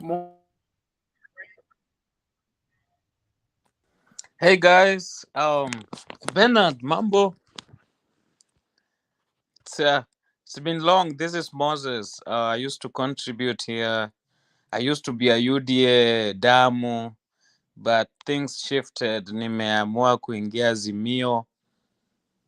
Can you hear? I can't hear you, Bernard. Yeah, sorry. I'm happy I've crossed over to Azimio. So how is it going? You have a minute or so. We are closing. Yeah, I have a minute. I mean, I can't be a part of a party that is invested with hate towards a community and anger. If you hear members talking, even in campaign rallies, how they attack a candidate. The other day, you hear them talking about when somebody was being stoned in Muranga, they talk about the bus of Kondele boys in Muranga, a bus of Siaya girls, as if even those schools exist. And even the party leader himself, how the guy speaks with anger. And I went and did my own analytics and found out that bottoms-up economy has never worked in any country and is never going to work in Kenya as well. And also another thing, if you look at the Azimio party, Raila Odinga talks about a very strong 8 agendas. And on the other side, on UDA, they only have 2 agendas. One of them is bottom up, which will never work in Kenya. Second of that is always the name of Baba, Raila this, Raila that, Jamaa wa kitendawili. Those the only agendas they have for Kenya, which is not good. Today, I heard Hassan Joho talking about how William Ruto has been the deputy president of Kenya for 9 years. Yet ameletea tu watu wilbaro. Then he's coming up with these empty promises, talking about creating jobs. How can he talk about creating jobs, yet he has been in the government for 9 years and nothing he has done? So how sure are we that he's going to do that when elected as the president of Kenya? So I think the direction that Ruto and the UD and the Hustler nations are talking about, that's not the route that we as Kenyans, we need to go to. And we need just to cross the ways towards the 8-point agendas that Baba and the Azimio party are having to unite our country, Kenya. Rather than that, I think I will join another day so that I can talk more on my observation and how I decided to join the party to Canaan. Thank you. Asante sana, Moses. We appreciate your contribution, and let's link up again later on in the day as we'll be having another show. Thank you, all of you that have chosen Mutembei TV and continue to support and contribute towards Operation Jaza Lori, Marsabit drought donations. Please, let's do our very best. We are still looking forward to ensuring that lori inajaa vizuri kabla ya Jumapili ndio tunafunga hii campaign. Kwa hivyo jitahidi utume hela yako. Other than that, let's do this again later on in the day. God bless you. Bless you. Goodbye.